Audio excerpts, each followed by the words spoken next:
पाऊस हा सगळ्यांना आवडण्यासारखाच असतो.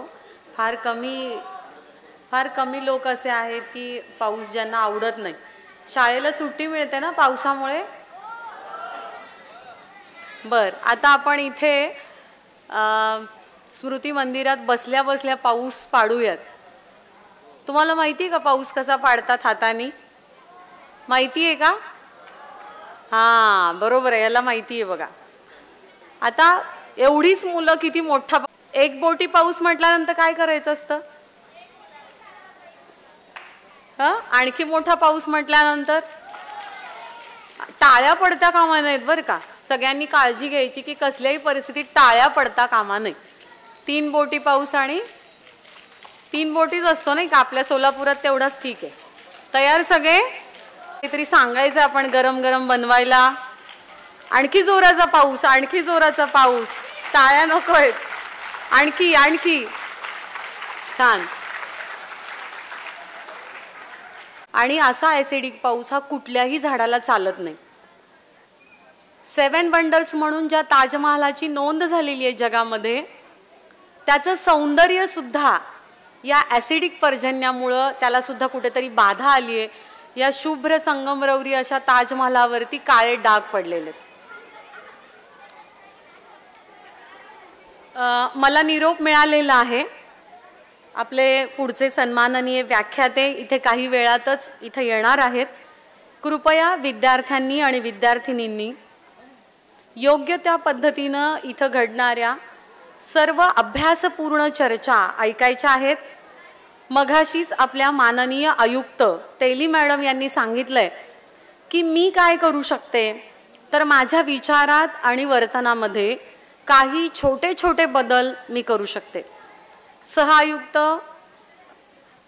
सह उपायुक्त मॅडम भगत मॅडमनी सुद्धा सांगितलं की आपण सर्वप्रथम जिकडे तिकडे प्लास्टिकच्या पिशवीची जी मागणी करतो ती आपण बंद केली पाहिजे. आपण पुन्हा एकदा कापडी पिशव्यांकडे वळलं पाहिजे.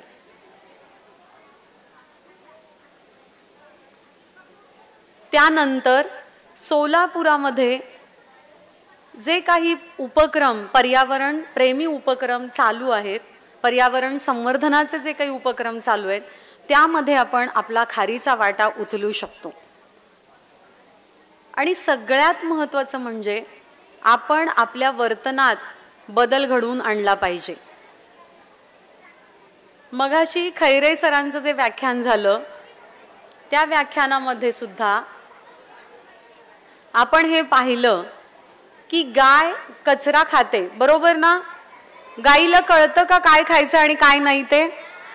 नाही. कारण माणसाला जेवढा प्रगत मेंदू आणि बुद्धी मिळालेली आहे तेवढा प्रगत मेंदू बुद्धी प्राण्यांना मिळालेली नाही. त्यामुळे बऱ्याच वेळेला गाईला कोणत्या गोष्टी खायच्या आणि खायच्या नाहीत हे कळत नाही. गाईला सगळे रंग दिसतात का? नाही. गाईला रंग कळतात का? कोणतेच रंग कळत नाहीत. कळतात. कोणते? हिरवा, लाल. लाल. तर मला वाचलेली जी माहिती आहे त्या माहितीनुसार गाईला फक्त काळा आणि पांढरा रंग कळतो. तिच्या समोर येणारी जी गोष्ट आहे, प्रत्येक गोष्ट, समोरून येणारं वाहन असेल, तिला असणारा धोका असेल किंवा ती खात असलेलं जे काही अन्न असेल, त्याचा आकारमान, वस्तुमान याचा अंदाज घेत ती आपलं पोट भरत असते. तर गाईला ही गोष्ट कळत नाही मुलांनो की आपण हे जे काही प्लास्टिक आहे ते खाता कामा नये. त्यामुळे कचरा खात असताना किंवा कचऱ्यातली कुजलेली पानं, भाजीपाला हे सगळं खात असताना तिला कळत नाही की आपण यातलं प्लास्टिक बाजूला करून उरलेला कचरा खावा. आणि त्यामुळे मोठ्या प्रमाणामध्ये प्लास्टिक गाईच्या पोटामध्ये जातं आणि त्यातूनच गाईच्या जीवाला धोका निर्माण होतो. गाय आजारी पडते. आता सध्या आपण सगळीकडून ऐकतो की गाईचं दूध हे आपल्या आरोग्यासाठी अतिशय उपकारक आहे. त्यामुळे बरीच लोक म्हशीचं दूध पिण्यापेक्षा गाईच्या दुधाकडे किंवा गाईचं दूध प्राशन करण्याकडे त्यांचा कल आहे. त्यानंतर विषमुक्त भाजीपाला ही संकल्पना ऐकली आहे का सगळ्यांनी? हां. काय माननीय श्री रमेश खरमाळे यांना मी इथं आमंत्रित करते. ते पुण्यातील वनरक्षक आहेत. आज ते आपल्या समोर पर्यावरण संवर्धनातील माझा सहभाग या विषयावरती बोलणार आहेत. तो मी अगदी थोडासा तुम्हाला ब्रीफली सांगते. सध्या ते 2014 पासून वन विभाग जुन्नर या ठिकाणी वनरक्षक या पदावरती कार्यरत आहेत. आपत्कालीन मदतीसाठी त्यांचं खूप नाव आहे. जसं की माळशेज घाटामध्ये ST दरीत गेल्यानंतर ॲक्सिडेंट झाला, त्याच्यामध्ये 27 मृतदेह बाहेर काढण्यासाठी त्यांनी मदत केलेली आहे. अशा प्रकारचं त्यांचं भरपूर कार्य माझ्यासमोर आहे. फक्त एक सांगितलं मी. त्यानंतर हृदय ट्रान्सप्लांट सारख्या जीवरक्षक कार्यामध्ये त्यांचं खूप मोठं योगदान आहे. जसं की रेवती देशपांडे नावाची वय वर्षे 9 वर्षाची ही मुलगी आहे. तिच्या हृदय ट्रान्सप्लांटसाठी त्यांनी कृपया शांतता ठेवायची मुलांनी जवळजवळ 25 लाखांची मदत उभी केलेली होती. या कार्यासाठी जोरात टाळ्या झाल्या पाहिजेत मुलांनो. त्यानंतर 46 बारवांचं संशोधन त्यांनी केलेलं आहे. त्यांची स्वच्छता अभियान सुद्धा त्याची पण सुरुवात त्यांनी केलेली होती. त्यानंतर वृक्षारोपण आणि बियारोपण याच्यामध्ये सुद्धा त्यांचं कार्य आहे. स्वच्छता अभियानात त्यांचं योगदान आहे. किल्ले संवर्धनामध्ये त्यांनी काम केलेलं आहे. मुलांच्या करिअरसाठी सुद्धा ते मोफत सेवा देत आहेत. त्यांना जवळपास 16 ते 17 पुरस्कार मिळालेले आहेत. त्याशिवाय जवळपास 20 सामाजिक संस्थांनी त्यांच्या कार्याची दखल घेऊन त्यांचा सन्मान घडवून आणलेला आहे. तर मी फारसा वेळ न घेता श्रीयुत रमेश खरमाळे सर यांना विनंती करते की पर्यावरणामधील माझा सहभाग कसा असावा या विषयावर त्यांनी कृपया विद्यार्थ्यांना मार्गदर्शन करावं. सोलापूर महानगरपालिका यांचा माझा वसुंधराचं जे संमेलन होतं आहे, यासाठी सर्व महानगरपालिकेतील असणारे अधिकारी कर्मचारी आणि ज्या ज्या शाळा याच्यामध्ये इन्व्हॉल्व होत आहेत आणि ज्यांची मदत ह्या संमेलनासाठी लागते त्या सर्वांचं मी या ठिकाणी ऋण व्यक्त करतो की पर्यावरणाकडे पाहण्याचा दृष्टिकोन जर माणसाने बदलला नाही तर येणारा कालखंड आपल्यासाठी फार भयानक असेल आणि जे आपलं लाईफ आहे हे फार कमी होत चाललेलं आहे. याच्या संदर्भामध्ये मी थोडक्यात एक मार्गदर्शन करतोय. मला वाटतं सर्व मुलांनी जर गप्प राहिलं तर मला वाटतं चांगल्या प्रकारचं मार्गदर्शन मला तुम्हाला करता येईल. आता सर्वांनी फक्त शांतता घ्या की नक्की होणार काय आणि आपण किती वर्ष जगणार आहे हे जर तुमच्या लक्षामध्ये आलं तर मला वाटतं आपल्याला नक्की काय करायचं आहे तुमच्या लक्षामध्ये येईल. अरे बापरे, माझा विषय आज मला असा दिलेला आहे. विषय माझा खूप सुंदर विषय दिला आणि मी काय केलं तेच मला सांगायचे. पहिली अशी वेळ होती की मी काय काम केले मला आज सांगायची वेळ आली आणि रात्री 1-2:30 वाजेपर्यंत मी प्रेझेंटेशन बनवले. तेवढ्या स्पीडने बनवले, काही त्रुटी त्याच्यामध्ये आहेत. परंतु माझा एक विषय असा होता की ते तुमच्यापर्यंत जावं. प्रत्येक माणसाने आपल्याला काहीतरी योगदान देत आलं पाहिजे. जर नाही आपण दिलं तर येणारा कालखंड मी मागाशी सांगितलं आपल्यासाठी फार भयानक आणि क्रूर रूप धारण करणारा असेल. PPT घ्या पुढे. माझी वसुंधरा म्हणजे नक्की काय विद्यार्थ्यांकडून मला ऐकायला आवडेल. माझी वसुंधरा म्हणजे काय कोण सांगेल? माझी पृथ्वी म्हणजे काय करायची तुझी पृथ्वी? तू तुझी आहेच आहे. तिच्यासाठी काही योगदान आहे का तुझं? काही योगदान आहे का? काय झाडं लावली अजून? हा, मला तुम्हाला हेच सांगायचे. आपण म्हणतो माझी वसुंधरा आहे, माझी आई आहे, माझे बाबा आहे. आपण काही करू शकतो का त्यांच्यासाठी? फक्त आपला काय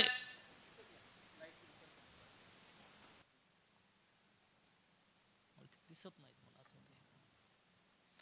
याच्यामध्ये 2 चित्र दाखवलेत.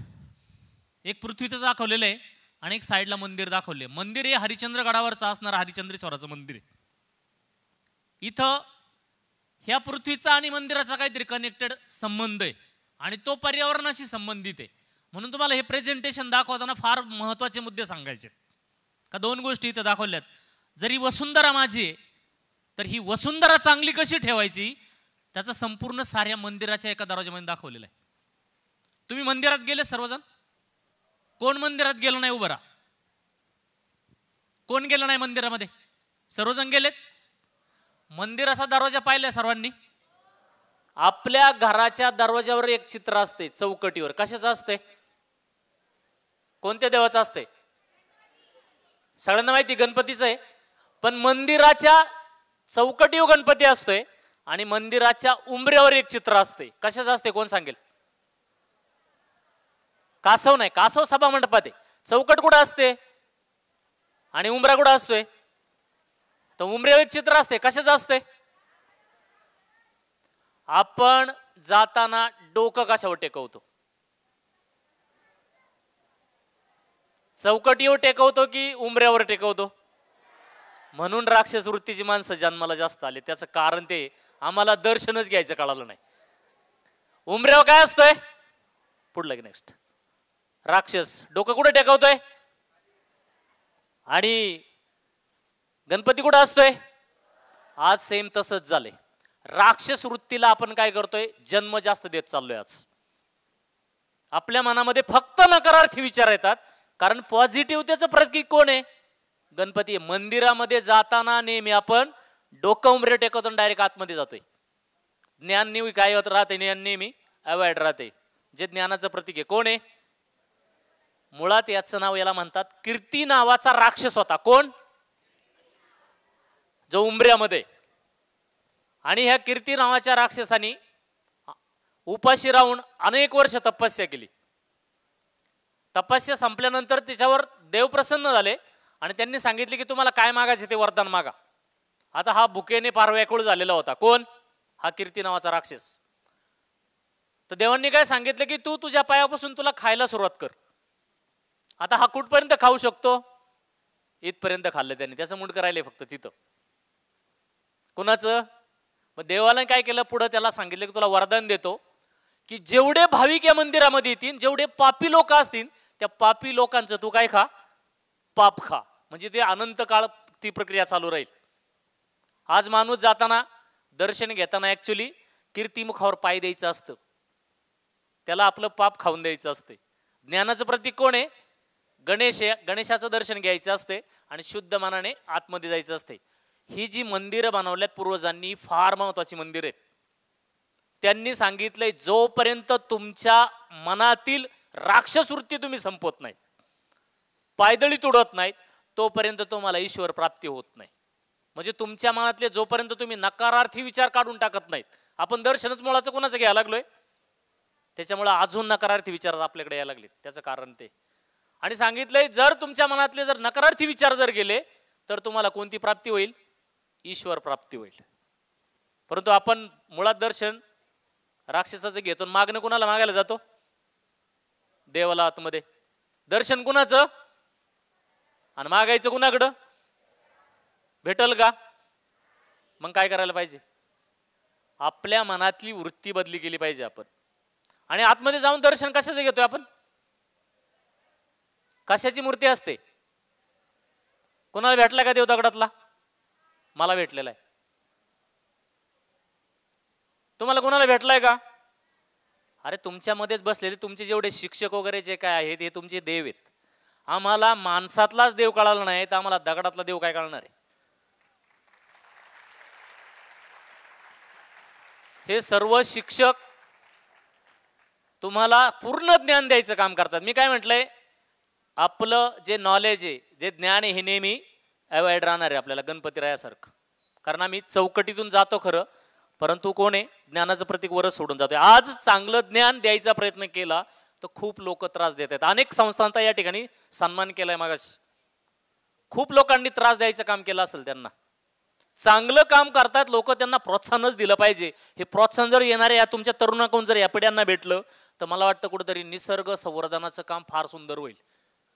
आणि त्याच्यातून पुढंच मला सांगायचं की आपलं लाईफ किती राहणार आहे हे सांगायचंय मला. आपण दर्शन कोणाचं घ्यायला जातोय? दगडाच्या मूर्तीचं घ्यायला जातोय. का दगडाच्या मूर्तीचं दर्शन घेतो सांगा मला? तुम्हाला कधी प्रश्नाचं उत्तर भेटलंय का त्या दगडाकडून? तरीही आपण दर्शन घेतो. हा विषय जो आहे हा पर्यावरणाशी कनेक्टेड आहे म्हणून तुम्हाला मी ही गोष्ट सांगतोय. भेटलंय का आपल्याला प्रत्यक्ष देवाचं दर्शन कधी? तरी आम्ही दर्शन घेतोय. घेतोय का नाही? काय घेतोय आपण? त्याचं एक कारण आहे. ज्यावेळेस लाखो वर्षांपूर्वी जमीन फाटली, त्याच्यातून लावा रस वर आला, तर या संपूर्ण पृथ्वीतलावर फक्त खडक आणि खडकच तयार झाला. आणि ह्या खडकावर पुन्हा लाखो करोड वर्षापूर्वी त्याचा पर्यावरणाचा असर झाला आणि त्याची झिजून झिजून तयार काय झाली? माती. ही माती जर निर्माण झाली नसती तर मला वाटतं या विश्वामध्ये आज आपण माणूस नावाचा प्राणी आतापर्यंत आपल्याला पाहायला भेटला नसता. ही किमया कोणी केलेली आहे? फक्त या मातीने केलेली. कारण जेवढे काय आपल्या डोळ्याला दिसतंय आज, जेवढे काय आपल्या अंगावर असेल, जेवढं काय समोर दिसतोय, हे सगळं कशातून निर्माण झालेलं आहे? मातीतून. आणि ह्या मातीचं मोल जर चुकत करायचं असेल त्याला कारणीभूत कोण आहे? हा दगड आहे. म्हणून आपण प्रत्येक जण मंदिरामध्ये दगडाच्या पाया पडत असतो. त्याचं कारण ते तुमच्या आमच्या निर्मितीचं कारण जसं आपले आई वडील असतात, तसं ह्या विश्वाच्या निर्मितीचं कारण हा दगड आहे. म्हणून आपण नेहमी त्या दगडाच्या पाया पडत असो, त्याचं मोल चुकत करण्यासाठी. आणि हेही करत असताना पूर्वजांनी अजून एक संकल्पना त्याच्यामध्ये घालून दिली. प्रत्येक देवी देवतेचं वाहन काय? दगडाच्या मूर्त्यांपर्यंत आपण आलो. देवी देवतांचं वाहन काय मला सांगा? प्राणी. आणि पूर्वीचे पूर्वज एवढे हुशार होते की त्यांनी जी काही गोष्ट बनवलेली आहे ती फक्त पर्यावरणाला धरण्यासाठी, पर्यावरणाला राखून ठेवण्यासाठी बनवलेली. पशुपक्षी काय करतायत? त्यांनी काय सांगितलंय की जोपर्यंत पृथ्वीवर हे पशुपक्षी चालतील तोचपर्यंत पृथ्वी अस्तित्वात राहील, अन्यथा पृथ्वीचा विनाश होईल. हा अटळ आहे. आवाज ना करू मध्ये, आवाज ना करून. आता मी 1-2-3 विद्यार्थ्यांना इथं पुढे आणणार आहे. जे बोलतायत ना त्यांना इथं उभं करणार आहे मी पुढं. पशुपक्ष्यांना देव पण का दिलेले? त्याचं कारण आहे की यांचा सांभाळ करा देवाप्रमाणे, तरच ह्या पृथ्वी टिकेल, अन्यथा पृथ्वीचा विनाश हा अटळ आहे. त्याच्यातलं एकच उदाहरण तुम्हाला द्यायचंय. मधमाशी तुम्ही पाहिली सर्वांनी? काय करते मधमाशी? मध देते, गोड मध, बरोबर ना? अजून काय करते मधमाशी? चावते. अजून मधमाशी चावली तरी मधमाशीच्या दंशामध्ये एक कारण आहे. पूर्वीच्या काळी टीएबी आणि टीटीचं इंजेक्शन दिलं जायचं. टीएबी टीटीचं इंजेक्शन दिलं जायचं, धनुर्वाताचं इंजेक्शन दिलं जायचं, जेणेकरून आपले जॉईंट पेन वगैरे होत नसायचे. आज मधमाशीचे फिजिओथेरपी घेतली जाते आणि मधमाशीचे दंश करून घेतात आपल्यासाठी. फार महत्वाची. वर्षातून एकदा एक मधमाशी प्रत्येकाला चावली पाहिजे. एक मधमाशी चावून घ्यायचे 100 रुपये दिले जातात. मधमाशी आपल्या जीवनासाठी फार महत्वाची आहे. आणि म्हणून या मधमाशीवर संशोधन केलं. जे फार मोठे शास्त्रज्ञ होऊन गेले, जे आईन्स्टाईन, त्यांनी मधमाशी एक विधान केलंय का ज्या वर्षी मधमाशी पृथ्वी तलावरील नाहीशी होईल त्याच्या 4 वर्ष संपूर्ण जगत संपेल. मला कीटकांचं महत्व का सांगायचे? विषय आपला पर्यावरणाशी निगडीत. फक्त एकाच कीटकाचं उदाहरण सांगतो मी तुम्हाला. मधमाशी जर आज 2024ला पृथ्वी तलावरून संपली तर 4 वर्षानंतर संपूर्ण जग संपायला सुरुवात होईल. आहे का माहिती तुम्हाला? मुलांना माहिती आहे का? तुम्हाला माहिती आहे का? आपण सगळ्यात लास्ट जन्माला आलेले पृथ्वी तलावरील पाहुणे आहोत. आपलं सगळं भवितव्य ह्या कीटकांवर आणि या पक्ष्यांवर अवलंबून आहे. पक्षी संपले तरी आपण संपणार, कीटक संपले तरी आपण संपणार. फक्त एक मधमाशीचं उदाहरण का देतोय? ती फार महत्वाची. काय करते मधमाशी? आपण सगळे शेतकरी आहोत आणि आपल्याला सगळ्यांना खायला काय लागतंय? आता बाहेर रांगा लागल्या होत्या तिथं, मुलांच्या लागल्या होत्या ना? कशासाठी? ही निर्मिती फक्त मधमाशी करते. कशाची? अन्नधान्याची. ज्यावेळेस आपण शेतामध्ये माल पेरतो तो उगवून येतो, त्याला ज्यावेळेस फुलं येतात, ह्या फुलावर बसायला मधमाशीच लागते. त्याच्यामध्ये अनेक प्रकारचे कीटक आहेत. प्रत्येक कीटक महत्वाचं आहे. ज्या साईजचं फुल असेल त्या साईजचे त्याच्याबरोबर कीटक बनवलेले असतात. आपण म्हणतो छोटेसे छोटे कीटक आहेत, चिलटे आहेत आपण म्हणतो. हे पॉलिनेशन म्हणजे परागी भावनामध्ये यांचं फार महत्वाचं योगदान आहे. आपण केलेल्या मालाला, आलेल्या झाडाला फुलं आली, त्याच्यावर जर मधमाशी बसली नाही, कोणत्याही अन्नधान्याची निर्मिती होत नाही. आणि आपल्याला खायला काय लागते? अन्न लागते. जर धान्यच निर्माण झालं नाही तर आपण सगळे असे उपाशी मरू. आजची झिम्बाब्वेची परिस्थिती पहा. झिम्बाब्वेमध्ये अन्नधान्याचा साठा संपलाय. आठवडाभरापूर्वी 200 हत्ती मारण्याचे आदेश दिलेत झिम्बाब्वेमध्ये. ही कंडिशन आपल्या भारतामध्ये येणार आहे 10-15 वर्षामध्ये. ही कंडिशन, सेम कंडिशन आपल्याकडे असणार आहे भारतामध्ये. खायला अन्नधान्य आपल्याकडे राहणार नाहीये. आणि आपल्याकडे हत्ती सारखे प्राणी एवढे नाहीयेत मुबलक प्रमाणामध्ये. एवढी वाईट अवस्था येणार आहे कालखंडामध्ये होईल. कारण आम्ही कधी या पक्ष्या प्राण्यांकडे त्या दृष्टीने कधीच पाहिलेलं नाही. आणि म्हणून ही मधमाशी एवढी महत्वाची आहे का ही मधमाशी आता लुप्त होण्याच्या मार्गावर आहे. तुमच्याकडे मला वाटतं बराचसा परिसर हा पूर्ण सपाट एरिया, आमच्याकडे डोंगराळ भाग आहे जुन्नरमध्ये टोटली. आणि याच्यामध्ये आपण आगी लावून देतो आणि ह्या मधमाशा संपूर्ण नष्ट करण्याचा प्रयत्न करतोय. फार नुकसान होणार आहे आपलं येणाऱ्या कालखंडामध्ये. असो, नेक्स्ट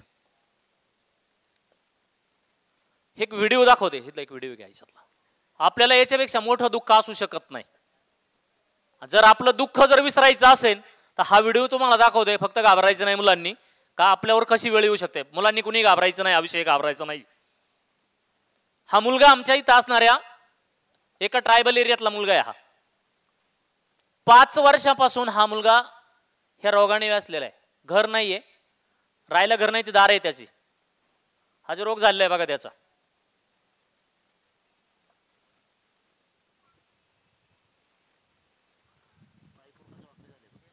याच्यापेक्षा दुःख मोठं काही असू शकत नाही. आपल्याला संपूर्ण काय अवयव ठीक आहेत आपले.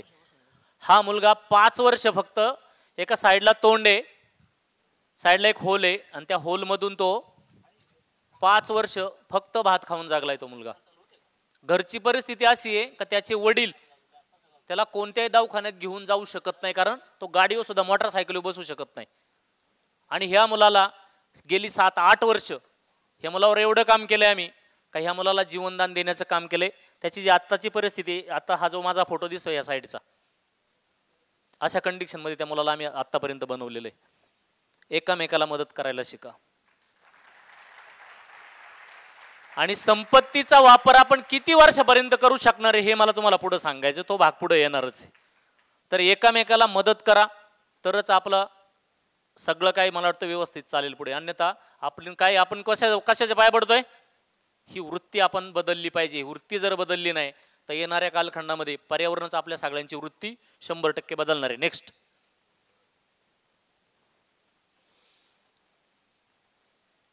आला विषय स्वच्छतेचा. पाठीमागे एक विहीर दिसते, विहिरीमध्ये काम आहे. याची एक मला दुर्घटना सांगायची की स्वच्छता का महत्वाची. प्लास्टिक बंदी आपण प्रत्येक वेळेस सांगत असतो. आमच्या इथल्या बेल्ला या ठिकाणी असणारी दुर्घटना आहे. काही एकाच विहिरीमध्ये 3 जण मेले. ही परिस्थिती प्रत्येक ठिकाणी येऊ शकते ही परिस्थिती. आणि ज्यावेळेस प्रत्येक घाणेकर सर आणि आम्ही फिरत होतो त्यावेळेस मी त्यांना या स्टोऱ्या सांगितल्या. त्यावेळेस ते म्हटले की हे तुम्ही लिहून ठेवा, काही येणाऱ्या पिढ्यांसाठी याचा खूप फायदा होईल. गावाच्या मध्यभागी एक विहीर आहे आणि त्या विहिरीच्या साईडला एक वस्ती आहे. त्या वस्तीच्या साईडला जेवढी काही घरं आहेत त्यांनी ती भाजी नीस, कचरा नीस आला त्या विहिरीमध्ये टाकून दे, सगळं त्या विहिरीमध्ये टाकून दिलं. आमची एक पर्यटनाची मीटिंग चालली होती आळेफाट्याला जुन्नरमध्ये. त्या ठिकाणी जुन्नरचे PI यांचा कॉल आला मला की अशा ठिकाणी एका विहिरीमध्ये दुर्घटना घडलेली. हे ऐकून घ्या, कारण ही फार महत्वाची गोष्ट आहे तुमच्यासाठी. कारण सेम कांड परत कहाणी कल्याणमध्ये घडली होती. तर उन्हाळ्याच्या दिवसामध्ये त्या विहिरीचं पाणी फक्त कमरभर राहिलं होतं 70 फूट खोल विहिरीमध्ये. ज्या गावचे सरपंच होते त्यांनी मोटार चालू केली, सकाळी पाणी उपसण्याचा पंप चालू केला आणि त्या फुटबॉलामध्ये प्लास्टिकचा कागद अडकला. पाणी बंद झालं, मोटरला यायचं, पंपाचं पाणी बंद झालं. तिथं वडार समाजाची लोक होती. त्या वडार समाजाच्या लोकांना त्यांनी जाऊन विचारलं की फुटबॉलामध्ये प्लास्टिक अडकलं, तेवढं काढून देता का, तुमचा मोबदला देऊन टाकू आम्ही. आणि त्याच्यातला एक वडार समाजाचा व्यक्ती तयार झाला, म्हणला ठीक आहे मी काढून देतो. घरून त्यांनी रोप आणला, रोप विहिरीमध्ये 70 फूट खाली सोडला. त्याच्याबरोबर त्याचा पुतणे आणि त्याचा मुलगा 2 जण होते. वडील म्हणले मुलाला तू खाली उतरू नको, मी जातो, मला संपूर्ण अनुभव आहे खाली उतरून जाण्याचा. त्यांनी नाडा सोडला. त्या नाड्याने सर 70 फूट खाली विहिरीमध्ये गेले आणि फुटबॉल हलवला. कमरे एवढंच पाणी होतं त्याच्यामध्ये.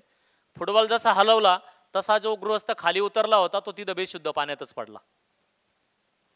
विचार करायला पाहिजे, आपली मोटार आहे, विहिरीमध्ये मोटार बसवली, काय करंट येतोय का काय येतोय का आपण विचार करत नाहीत. अशा वेळेस ते डायरेक्ट सर खाली गेले, तिथं डायरेक्ट बेशुद्ध झाले हलवल्यानंतर. मुलांनीही काही विचार केला नाही. म्हणला दादांना काहीतरी झालंय, तोही सर खाली गेला. वडिलांना त्यांनी असं पाण्यात पालथे पडले होते, पलटी केलं. हा मुलगा त्यांच्यावर परत पलटी झाला, तोही बेशुद्ध झाला. यांनी सुद्धा विचार केला नाही की वडिलांना काय झाले.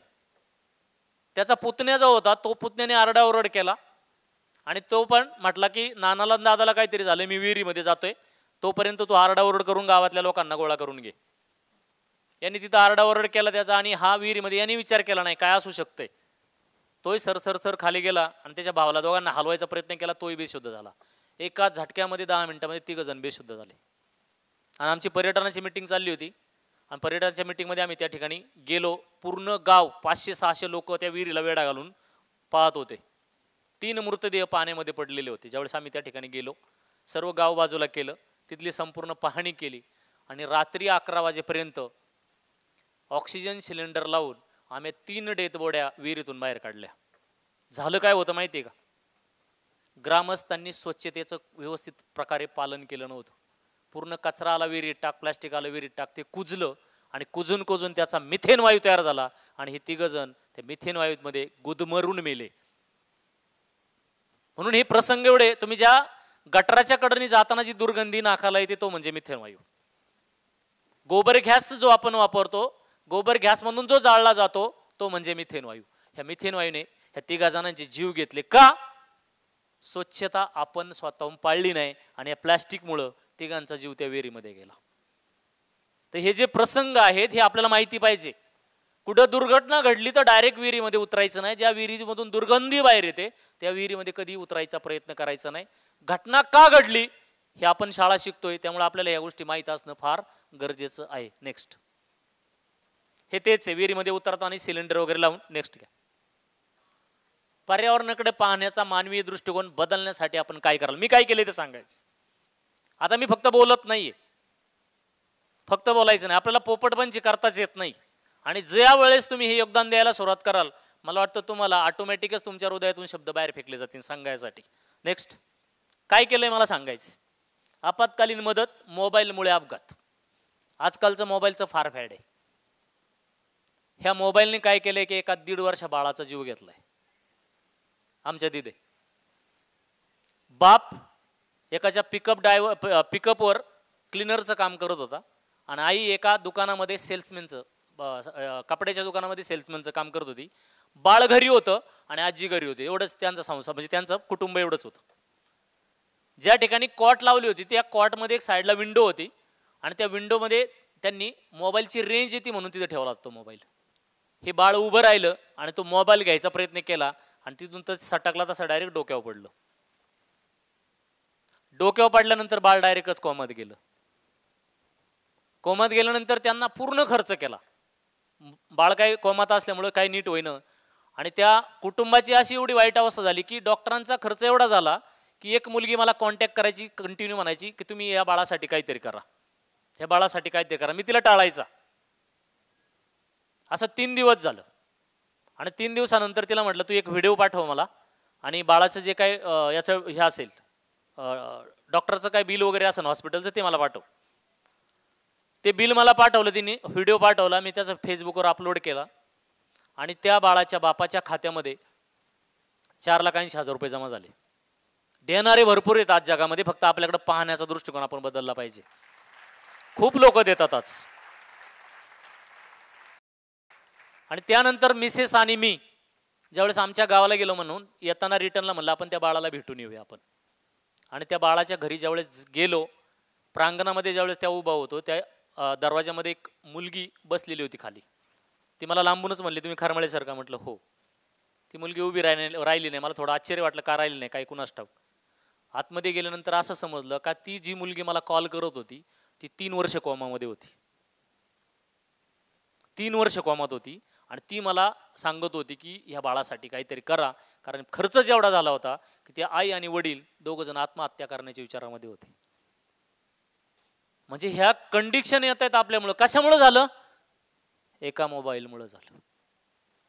आज एवढी वाईट परिस्थिती ह्या मोबाईलमुळे येणार आहे. जर तुम्ही मोबाईल वापरत असाल तर आजपासून वापरणं बंद करा. मुलांसाठी खास स्ट्रिक्ट सांगतो मी तुम्हाला.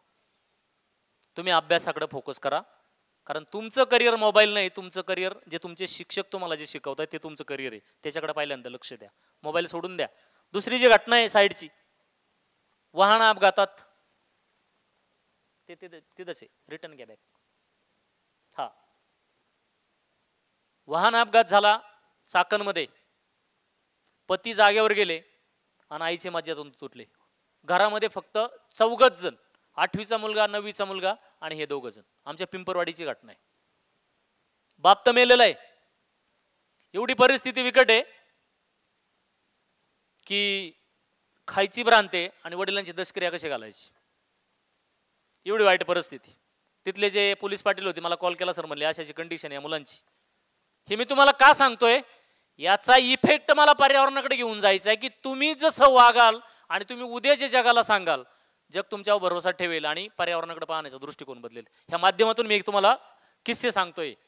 मज्जातंतू आईचे म्हणजे मज्जातंतू तुटलेला आहे, मृत्यूच्या शैलीवर आई आहे, बाप गेलेला आहे, त्यांची दशक्रिया घालायची पैसे घरात नाहीये, 9वी आणि 8वीलाच मुलगा आहे.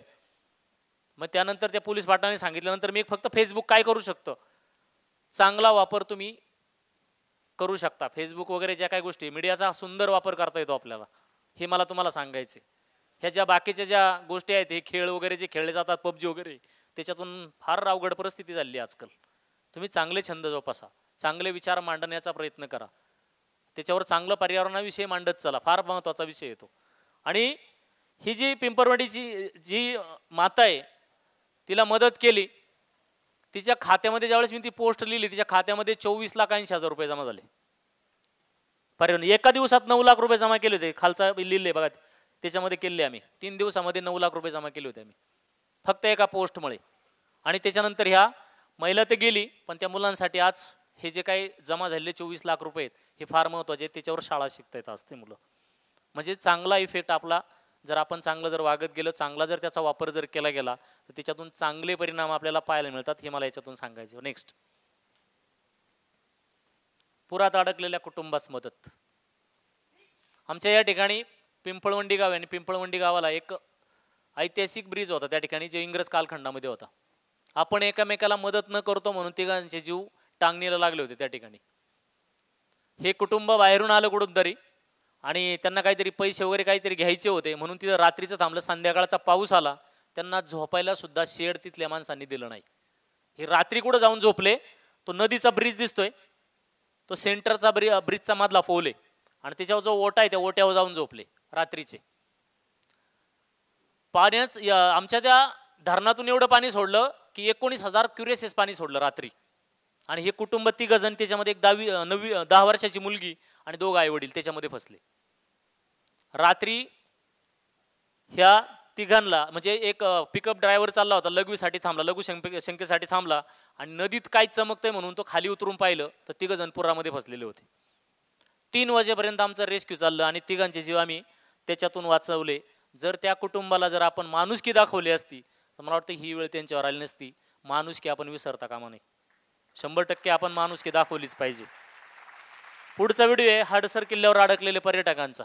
मला कोकणे सरांना मी नेहमीच सांगत असतो, कोकणे सर नेहमी पर्यटकांचे ट्रेक घेऊन जुन्नरमध्ये येत असतात की तुम्ही जर कुठं ट्रेकला जात असाल, कुठं जर भटकंतीला जात असाल तर आपण काय केलं पाहिजे. ही जी मुलगी हडसर किल्ल्यावर 16 पर्यटक अडकले होते. पुरुष त्या खिळेच्या वाटेने चढून वर गेले आणि महिला खाली राहिल्या. खिळ्याचे फक्त खिळे ठोकलेले आहेत, त्याला धरून वर जायचं असते. रात्र झाली, पुरुष वर राहिले आणि महिला खाली राहिल्या आणि त्या ठिकाणी आमच्याकडे बिबट्याचा वावर फार मोठ्या प्रमाणामध्ये. हे अडकल्यानंतर आम्ही यांचा रात्रीचा रेस्क्यू करून त्यांना 11-12 वाजेपर्यंत काढलं आणि नंतर पुण्याचे पर्यटक होते सगळे, त्यांना त्यानंतर आम्ही सोडून दिलं. आपल्याकडं मला वाटतं पर्यटनाच्या फार संधीत आपण त्याचा वापर व्यवस्थित करत नाहीत. आपल्याला घर बसले पैसा आपल्याला मिळू शकतो, त्याच्यावर आपलं आर्थिक मार्जन होऊ शकतं.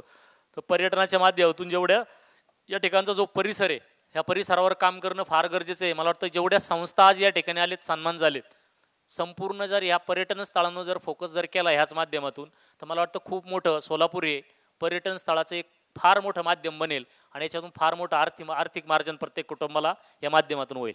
नेक्स्ट, हरिश्चंद्रगडावर अडकलेल्या पर्यटन म्हणजे त्याची सुटका केली प्रतीक म्हणून. हरिश्चंद्रगडावर पावसाळ्यात कधीही पर्यटनाला जायचं नाही. अगदी 1 महिना धुकं त्याच्यावर असते. हा जो प्रतीक होता हा 5 जणांसोबत ट्रेकला गेला हरिश्चंद्रगडावर. रात्रीचा बाहेर पडला एकटाच आणि त्या ठिकाणी एवढं धुकं आलं की हरिश्चंद्रगडावर हा 3 दिवस एकटा फिरत होता, एकटाच 3 दिवस. आणि हरिश्चंद्रगडाच्या बाले किल्ल्यावर आल्यावर त्याला तिथं थोडीशी रेंज भेटली आणि घरी त्यांनी फोन केला. मला वाटतं त्यावेळेचे जे आपले शिक्षण मंत्री होते विनोदजी तावडे, त्यांचं काहीतरी रिलेशन होतं. त्यांनी त्यांच्या मिसेसला कॉल केला की मला वाचवा, मी हरिश्चंद्रगडावर आहे. आणि त्याच्यात त्याचं जी काही मोबाईलची चार्जिंग होतं तेवढ्यात संपलं. रात्री आम्ही रेस्क्यू केला. 3 मार्ग, एक ठाण्याकडून इकडनं जुन्नरमधून 2 मार्गाने आणि एक पाचणे, अशा 4 मार्गाने आम्ही 4 टीम तयार करून याला शोधायचा प्रयत्न केला प्रत्येकला. याची कंडिशन एवढी वाईट होती की त्याच्याकडे पाणी नव्हतं, अन्न नव्हतं, काहीच नव्हतं राहिलं. हा फक्त खाली सीटवर बसून फक्त सरकत पुढे जाऊ शकत होता. याच्या व्यतिरिक्त त्याच्यात त्राण सुद्धा राहिलं नव्हतं. रात्री 12-12:30च्या आसपास ज्यावेळेस आमचा जुन्नर दरवाजाच्या मार्गाने ज्यावेळेस आम्ही बालेकिल्ल्यावर गेलो, हरिश्चंद्रगडाच्या बालेकिल्ल्यावर, तर आम्ही एका मार्गाने होतो, म्हणजे एकच मार्ग दोन्ही एकत्र येऊन मिळतात. त्या ठिकाणी आमच्या 2 जणांना जाऊन भेटले. हे दोघांना हयात भेटला. आपण ट्रेक करत असाल, एखादं रेस्क्यू करत असाल तर आपल्याकडं संपूर्ण साहित्य पाहिजे. याचं कारण मला सांगायचे तुम्हाला की आपण जर ट्रेकला जाताय, कोणी ज्या व्यक्ती सर्टिफाईड आहेत, ज्या संस्था सर्टिफाईड आहेत की आपला जीव वाचू शकतात, त्यांच्याबरोबर ट्रेक करणं फार गरजेचं आहे. रेस्क्यूला वर गेले, प्रत्येक भेटला ना. या दोघांकडे खायला काय होतं ना त्याला प्यायला काय काहीच होतं. यांनी फक्त एक पाण्याची बाटली वर घेऊन गेले. जीव वाचू शकतात का? अजिबात वाचू शकत नाही. मग आमची टीम त्या ठिकाणी पोहोचली. पोहोचल्यानंतर आम्ही झालो सगळे 6 जण फक्त. आणि हरिश्चंद्रगडाच्या बालेकिल्ल्यापासून त्याला खाली घेऊन येऊ शकत नाही स्ट्रेचरवर, कारण फक्त चालायला एक छोटीशी वाट आहे. याला ज्यावेळेस बिस्किट खायला दिलं, त्याने बिस्किट स्वतः खाल्लं नाही, त्याच्याबरोबर एक कुत्रं होतं, त्या कुत्र्याला खायला दिलं. मागाशी सरांनी खूप काय सांगितलेले, खैरे सरांनी, मला त्याचा संदर्भ द्यायचा आहे तुम्हाला, की त्याला जसं बिस्किट खायला दिलं त्याने ते बिस्किट त्या कुत्र्याला खायला टाकलं. म्हणलं याच्यामुळं माझा जीव वाचलाय. म्हणलं ज्या दिवशी मी ह्या धुक्यामध्ये अडकलो आणि रात्र झाली, मला पुढं काहीच दिसत नव्हतं, मी एकच दावा करत होतो की परमेश्वरा माझ्या मदतीला कोणतरी पाठव. आणि त्याच्या मदतीला त्यावेळेस ते कुत्रं आलं, ज्याला एक डोळा नव्हता. त्याच्या मदतीला कुत्रं आलं. 3 दिवस त्या कुत्र्याने काही खाल्लं नाही आणि 3 दिवस याने सुद्धा काही खाल्लं नाही. एकामेकाचे साथ 3 दिवस सोडले नाही. म्हणून म्हटला की माझा परमेश्वर हे कुत्रे, मला आज पहिल्यांदा याला खायला घालायचे. त्याने सगळ्यात पहिल्यांदा बिस्किट त्याला खायला घातलं. त्याला चालता येत नव्हतं, प्रतीकला उभं राहता येत नव्हतं, आणि आम्ही 6 जण त्याला खाली घेऊन जाऊच शकत नव्हतो. करायचं काय, पाऊस येण्याचा फार चान्सेस जास्त होता. जाताना फार छोटी वाटे, त्या वाटेने आम्ही त्याला घेऊन जाऊ शकत नव्हतो.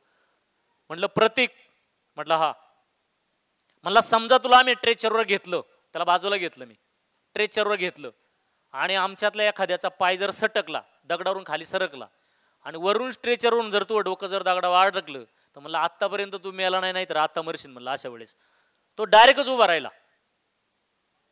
आणि त्याला आम्ही अक्षरशः 8 किलोमीटर त्याला हिंमत देत त्याला चालवतच आम्ही खाली घेऊन आलो.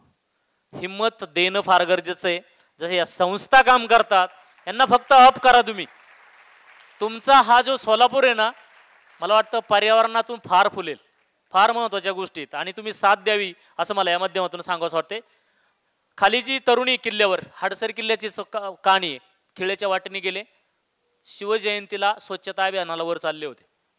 खिळेच्या वाटावून फक्त वर चढल्यानंतर तटबंदीवरून फक्त पायच खाली ठेवायचा होता किल्ल्यावर. तेवढ्यात हवेचा झटका आला आणि त्या फ्लॅग सहित 350 फूट खाली दरीमध्ये फेकली. मी तुम्हाला सांगितले ट्रेक का कसे करावेत, त्यासाठी मी तुम्हाला सांगतो. 350 फूट दरीत या मुलीला फेकलं गेलं आणि तिच्याबरोबर अजून 25 जणांचा ट्रेक होता. ही 25वी होती, सगळ्यात पुढे लिडिंगला होती. जसा हवेने झटका दिला तिच्या फ्लॅगला, ती दरीत पडली. 24 जण फक्त त्या खिळ्याच्या वाट्याने खाली आले, तिथं येऊन रडत बसले. तिला काहीच केलं नाही, पाहिलं सुद्धा गेलं नाही कुणी. ज्यावेळेस आम्हाला सकाळीच कॉल आला, एक 15-20 मिनिटात आम्ही हडसरला पोहोचलो. तिथून एक 10-15 मिनिटामध्ये जागेवर पोहोचलो. आणि जागेवर पोहोचल्यानंतर ती टणटणीमध्ये पडलेली मुलगी होती. टणटणीत पडलेली मुलगी होती. मी तिचा हात चेक केला आणि त्या मुलांना म्हणलं, अरे ही जगल, म्हणलं जिवंत आहे, खाली या लवकर, हिला आपण खाली घेऊन जाऊ. आम्ही फक्त 4 जण होतो. 4 जण आम्ही तिला खाली घेऊन जाऊ शकत नव्हतो. तिला तिथून उचलली, स्ट्रेचरवर घेतलं. 15 मिनिटात आम्ही वरून तिला ॲम्ब्युलन्सपर्यंत आणली आणि पोलिसांच्या हवाले केली. पोलिसांच्या जशी हवाले केली, जे 24 जण होते त्यांनी मला रडा घातला. म्हणले सर खरंच ती जगल का? अरे म्हणले ही कधीच मेली. सगळं मोडलं होतं, फार टोटली मोडून गेली होती, अख्खी टोटली फुटलं होतं तिचं. मग तुम्ही असं कसं काय म्हणले का ती जिवंत आहे, जगल म्हणून तुम्ही असं कसं काय म्हणले? अरे म्हणलं तुम्हाला जर सांगितलं असते मेली तर तुम्ही आम्हाला खाली आणायला मदत केली असती का? चौघांना. स्ट्रिक काही गोष्टी आपण आपल्या ज्ञानाचे 100% वापरायचे असतात, आपण त्या वापरत नाहीत. नेक्स्ट. पर्यावरण याचं दिले हडसर किल्ल्याच्या पायथ्याशी एक येणेराम सांगडे म्हणून होते. संपूर्ण घर त्यांचं शॉर्ट सर्किटमध्ये जळून खाक झालं, काहीच नाही, कपड्यांनीच फक्त बाहेर आले होते. आणि त्या कुटुंबावर फार मोठा आघात घडलेला होता. मी महाराष्ट्रामध्ये एक आव्हान केलं होतं पोस्ट लिहून, आणि एक हटकेश्वरचा एक ट्रेक केला होता, आयोजित केला होता. काय नाही म्हणलं, येताना फक्त बिया घेऊन यायच्यात आणि त्या ठिकाणी आपल्याला लागवड करायची एवढं सांगितलं होतं. ओझरचा जो गणपती अष्टविनायकाच्या तिथं त्यांच्या पायरीवर फक्त एक पेटी ठेवली होती, दानपेटी, आणि जेवढे ट्रेकर आले होते त्यांना सांगितलं होतं याच्यामध्ये काहीतरी दान टाका. ती दानाची पेटी तशीच त्यांना देऊन टाकली आणि आम्ही त्या दिवशी जवळपास एक 25 किलो बियांचं रोपण आम्ही त्या माध्यमातून केलं होतं. तर मला वाटतं हा तो विषय आहे की त्यांना मदतीचा हात मिळाला आणि एक बाकीच्यांचा ट्रेक त्या ठिकाणी झाला. खालचा शिवनेरी किल्ल्यावर मधमाशांचा हल्ला पर्यटकांचा. आता हा विषय लक्षामध्ये घ्या, शाळेतील मुलं खास करून ज्यावेळेस सहलीला जात आहे, आमच्याकडं सहलीच्या मुलांवर अनेक वेळा अटॅक झालेत मधमाशींचे. हा विषय व्यवस्थित ऐकून घ्या, बडबड करू नका मुलांना. फक्त मधमाशापासून जर वाचायचं असं अटॅकपासून तर अनेक स्ट्रिक आहेत. मधमाशांना डिस्टर्ब होईल असं एकही काम आपण करायचे नाही. पोळाला दगड मारायचं नाही, त्या ठिकाणी मोबाईलचा फ्लॅश मधमाशीवर जाईल असं काम करायचं नाही. परफ्यूम आपण वापरतो, मोठमोठाले वेगवेगळ्या प्रकारचे परफ्यूम वापरायचे नाहीत. त्याच्यामुळे मधमाशा चिडतात आणि आपल्यावर अटॅक करतात. ज्यावेळेस शिवनेरी किल्ल्यावर 350 ते 400 माणसावर मधमाशांचा अटॅक झाला, तिच्यातले 51 जण आम्ही काढून त्यांना ग्रामीण रुग्णालयामध्ये ॲडमिट केलं. आणि वर जे काही 250-300 जण राहिले होते, ह्या 250-300 जणांना आम्ही त्याच मधमाशांमधून खाली घेऊन आलो. एकालाही मधमाशी चावली नाही. जोपर्यंत मधमाशी आपल्या किती कानापाशी मधमाशी येऊ द्या, फक्त हात झटकायचा नाही. हात झटकल्या काय होतंय की आपल्यातून जे तरंगे निघतात, हे तरंगे त्यांना असुरक्षित वाटतात आणि ते आपल्यावर अटॅक करतात चावण्यासाठी. मधमाशी आली का फक्त उभं राहा, पळायचं नाही, काय नाही काय नाही काय नाही. मधमाशीवर हात झटकायचा नाही, काय नाही काय नाही, काहीच नाही, जागेवर उभं राहायचं फक्त. मधमाशी तुम्हाला कधीही चावणार नाही. 300 जणांना खाली आणलं, गाडीमध्ये बसवलं, त्यांना पाठवून दिले आणि आमच्या ॲम्ब्युलन्सच्या ड्रायव्हरनी लास्टला कानापाशी मधमाशी आली आणि हात झटकलाच. क्षणात त्याच्यावर 200 ते म्हणजे 200 पेक्षा जास्त माशा त्याच्या अंगापाशी यायला लागल्या. तुरंत ॲम्ब्युलन्सचा दरवाजा उघडला आणि ते आतमध्ये जाऊन बसले. एक माशी चावली, हात झटकला फक्त. निसर्गामध्ये जात असताना आपल्याकडून निसर्ग कुठं डिस्टर्ब होणार नाही ही आपण सगळ्यांनी खात्री घेतली पाहिजे. का, जर आपण यांना डिस्टर्ब केलं तर ते आपल्याला डिस्टर्ब करतात. आज जी काय उलथापालथ चालली, पुढे सांगेल मी तुम्हाला, ही फक्त आपल्या कर्माची फळं आहेत, लक्षामध्ये घ्या. नेक्स्ट, पर्यावरण संवर्धनासाठी माझं योगदान. पर्यावरण संवर्धनासाठी मी काय केलं ते सांगायचंय मला. नेक्स्ट, हे जुन्नर तालुक्यातील धामणखेड डोंगरावर मिसेस आणि मी सकाळी 5ला उठायचं, 9 वाजेपर्यंत खड्डे खोदायचे, जायचं म्हणजे जायचं. 60 दिवस लगातार आम्ही 70 जलशोषक चर खोदले, 412 मीटर काम केलं. काय नाही, कोणाचे काय घेणं देणं नाही, काय नाही काय नाही. सकाळी उठायचं, आपलं काम करायचं, 9 वाजेपर्यंत काम करायचं, परत घरी जायचं आणि दिवसभर मी वन विभागामध्ये कामाला आहे, दिवसभर आपली भटकंती करत राहायची, काम करत राहायचं पर्यावरणावर. याच्यातून काय झालंय, हे खड्डे खोदल्यामुळं त्या ठिकाणी जमिनीमध्ये एका पावसामध्ये 8 लाख लिटर पाणी साचते. असं जर आता 10, 15, 20 पाऊस जर पडून गेले, करोडो लिटर पाणी त्याच्यामध्ये जिरतंय. हे सगळं झाल्यानंतर मला एक जण म्हणला की सर तुमचं रेकॉर्ड होऊ शकतं. म्हणलं कसं काय, मला काय ते रेकॉर्डचा विषयच नव्हता. आणि त्याच्यानंतर आमच्या दोघांचं हे इंडिया बुक ऑफ रेकॉर्ड याच्यामध्ये झालं. कशामध्ये, जलशोषक चर निर्मितीमध्ये झाले. हे जर सगळे खोदलेले खड्डे आहेत, पाण्याने भरलेले खड्डे आहेत सगळे. 1-2 माणसं जर 70 जलशोषक चर खोदून जर 8 लाख लिटर पाणी जमिनीमध्ये जिरू शकतात, मला सांगा की आपण इकडे म्हणतो आपला दुष्काळी भाग आहे सर, आपला हा पण म्हणतो दुष्काळी भाग आहे सर, मला वाटतं हा तुमचा सपाट भाग आहे सगळा. याच्यामध्ये जर असे खड्डे जर त्या 10,000 लोकसंख्या असले गावाने जर खोदलं, पाण्याची भीक मागायची गरज नाही आपल्याला कुणाकडे. आपल्याला फक्त शासन देते, त्यांच्याच मागं आपण लागतोय. आपलं काय योगदान आहे, आपण स्वतः काहीतरी योगदान दिलं पाहिजे. आपण काहीच करत नाही, फक्त मागायच्या भानगडीत पडलोय आणि आज आपणच लयाला चाललोय. लक्षामध्ये घ्या, ही कामं करणं गरजेचं आहे. आपण एक खड्डा स्वतःहून खोदायचं स्वतःसाठी, काय गरज नाही की शासन देईल ते बघू नंतर. पण तुम्हाला जर पाणीच पाहिजे असेल तर मला वाटतं ह्या परिसरामध्ये जर तुम्ही खड्डे घ्यायला जर सुरुवात केली असेल तर मला वाटतं तुम्हाला पाण्यासाठी कुणाकडे भीक मागायची गरज नाही. तर हे पाण्यासाठी काम चालू होतं आमचं. पुढे नेक्स्ट,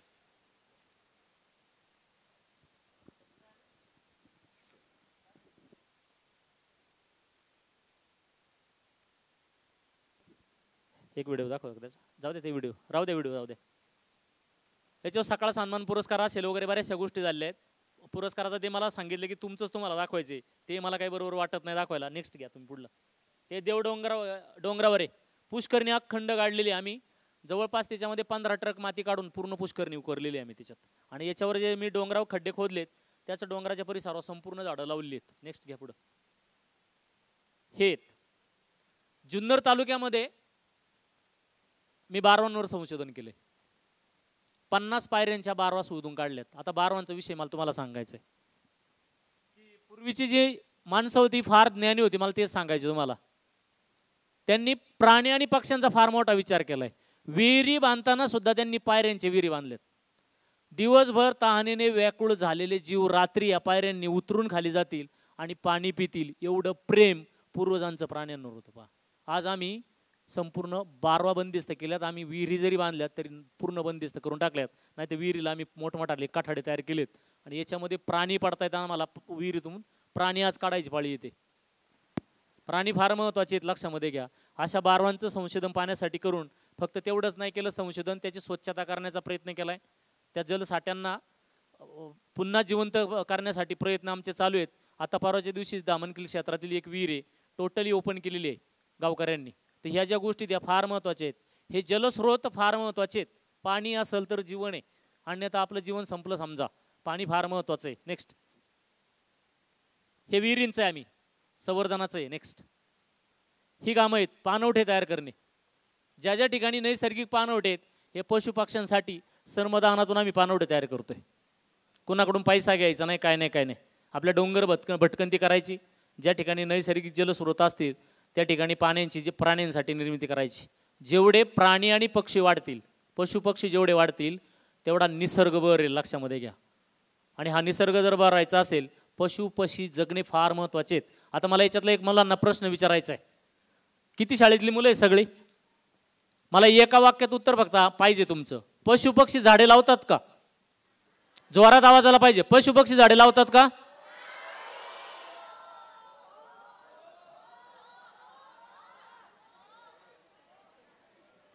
आता एक हो म्हणणारा पुढे या बरं. कोणा डिरिंग आहे आपण बघूया. कोण हो म्हटले? हात वर करा. हो म्हणणारे हात वर करा. बरं, नाही म्हणणारे हात वर करा. पशुपक्षी झाडे लावतात का? नाही. नाही म्हणणारे हात वर करा. आणि हो म्हणणारे मी नंतर पुढे बोलावणारे सगळे. नाही म्हणणारे किती जण आहेत? पशुपक्षी झाडे लावतात का? जोरात आवाज. लावतात का? आतापर्यंत शिक्षकांनी जेवढं शिक्षण दिलं ते अख्खं खड्ड्यात घातलं तुम्ही.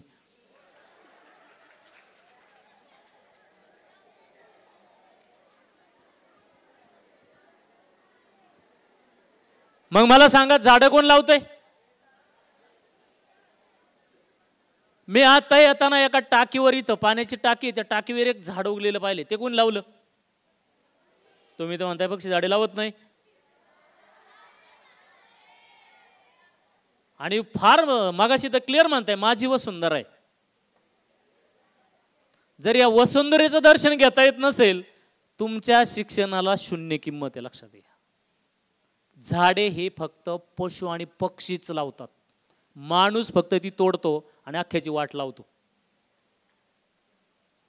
जर ही झाडं जागवायची असेल तर फक्त पशु पक्षीच जगले पाहिजेत, माणूस नाही जगला पाहिजे. पैशावर जगणारा जीव म्हणजे मानव. बाकी ह्या 84 लक्ष योनी सांगितल्यात, याच्यापैकी एकाही जीवाला पैशाची गरज नाही जगण्यासाठी लागत. बाकीचा एकही जीव पैशावर जगत नाही. पैशावर कोण जगतोय? फक्त माणूस, आणि तोच आत्महत्या करतोय. बाकी कुठलाही पशुपक्षी आत्महत्या करत. जो पैशावर जगतोय त्यालाच अनेक प्रकारचे रोग झालेत. तोच रोगिष्ट होत चाललाय. त्याचं कारण फार मोठं आहे. इथं बसलेले प्रत्येक आई वडील आपल्या मुलाला खायला आज विष घालतायत. घालतात का? तुमचे आई वडील विष घालतात का तुम्हाला खायला? घालत्यात. घालत्यात. आता मी सांगतो कसे घालतात. बाजारात भाजी आणायला कोण जाते? ती भाजी कोण खाते? शास्त्र सांगते जी भाजी केली जाते ती भाजी 7 दिवसापूर्वी फवारलेली पाहिजे. 7 दिवसापूर्वी फवारलेली पाहिजे. किती दिवसापूर्वी? आता मला सांगा, तुमच्या आईने बाजारातून आणलेली भाजी 7 दिवसापूर्वी फवारलेली असते का? कोण चेक करतंय? मागाशी मी सांगितलं, आपण दर्शन कुणाचं घेतोय? माणूसच माणसाच्या जीवावर आणि मुळावर उठलाय, लक्षात घ्या. हे जेवढं काय पेस्टिसाइड वापरलं जातंय त्याची कर्माची फळं मला सांगायच्यात. आज मूल जन्माला आलं की लगेच कावीळ होते. त्याला होते का कावीळ? कुठून कावीळ होते सांगा? कुठून होते? आपलं जीवन फार अवघड आहे. आपण सगळ्या संकटांनी घेरलेलो आहे आणि ही संकट एवढी खतरनाक आहेत की ही जी आत्ताची जी मुलं आहेत ही जास्त जगू शकणार नाही, किंवा आम्ही सुद्धा जास्त जगू शकणार नाही. 5वीच्या मुलाला आज अटॅक येतोय, हार्ट अटॅक. 40 ते 60 वर्षाच्या दरम्यानचा जो माणूस आहे सगळ्यात जास्त अटॅक यायला लागलेत आज. का? कारण आम्हाला कधी हे कळालंच नाही की आम्ही जे खाल्लंय ते सगळं विष खाल्लंय. आपण प्रत्येक जण विष खातोय, लक्षात घ्या, आणि विषच ओढतोय. विष म्हणजे प्रदूषण. आणि या प्रदूषणावर मला एक मुद्दा घेऊन जायचा आहे आत्ता. आपण एवढ्या भयंकर परिस्थितीमध्ये, फक्त मी जे 5 मिनिट सांगेल हे लक्षात घ्या की आपण किती संकटामध्ये. 198 देशांनी IPCC नावाची एक संस्था, 198 देशांनी IPCC नावाची एक संस्था स्थापन केलेली 1988 साली. कधी? 1988 साली. त्याच्यामध्ये ह्या 198 देशातील 1100 शास्त्रज्ञ काम करतायत. किती? ह्या शास्त्रज्ञांचं जे मत आहे ना ते फार भयानक आहे. झोप नाही यायची तुम्हाला संध्याकाळी. एवढं भयानक आत्ताचा विचार चालला. हे अशीच नाही अभियानं चालली, ही संमेलनं अशीच नाही चाललेली, लक्षामध्ये घ्या. अशीच चाललेली नाहीयेत. आपलं आयुष्य फक्त 26 वर्ष राहिले प्रत्येकाचं. किती वर्ष? कसं राहिले ते मला सांगायचे तुम्हाला. फार अवघड परिस्थितीमध्ये आपण. सोलापूरचं हायेस्ट टेम्परेचर किती आहे? 45 डिग्री सेल्सिअस. बरोबर?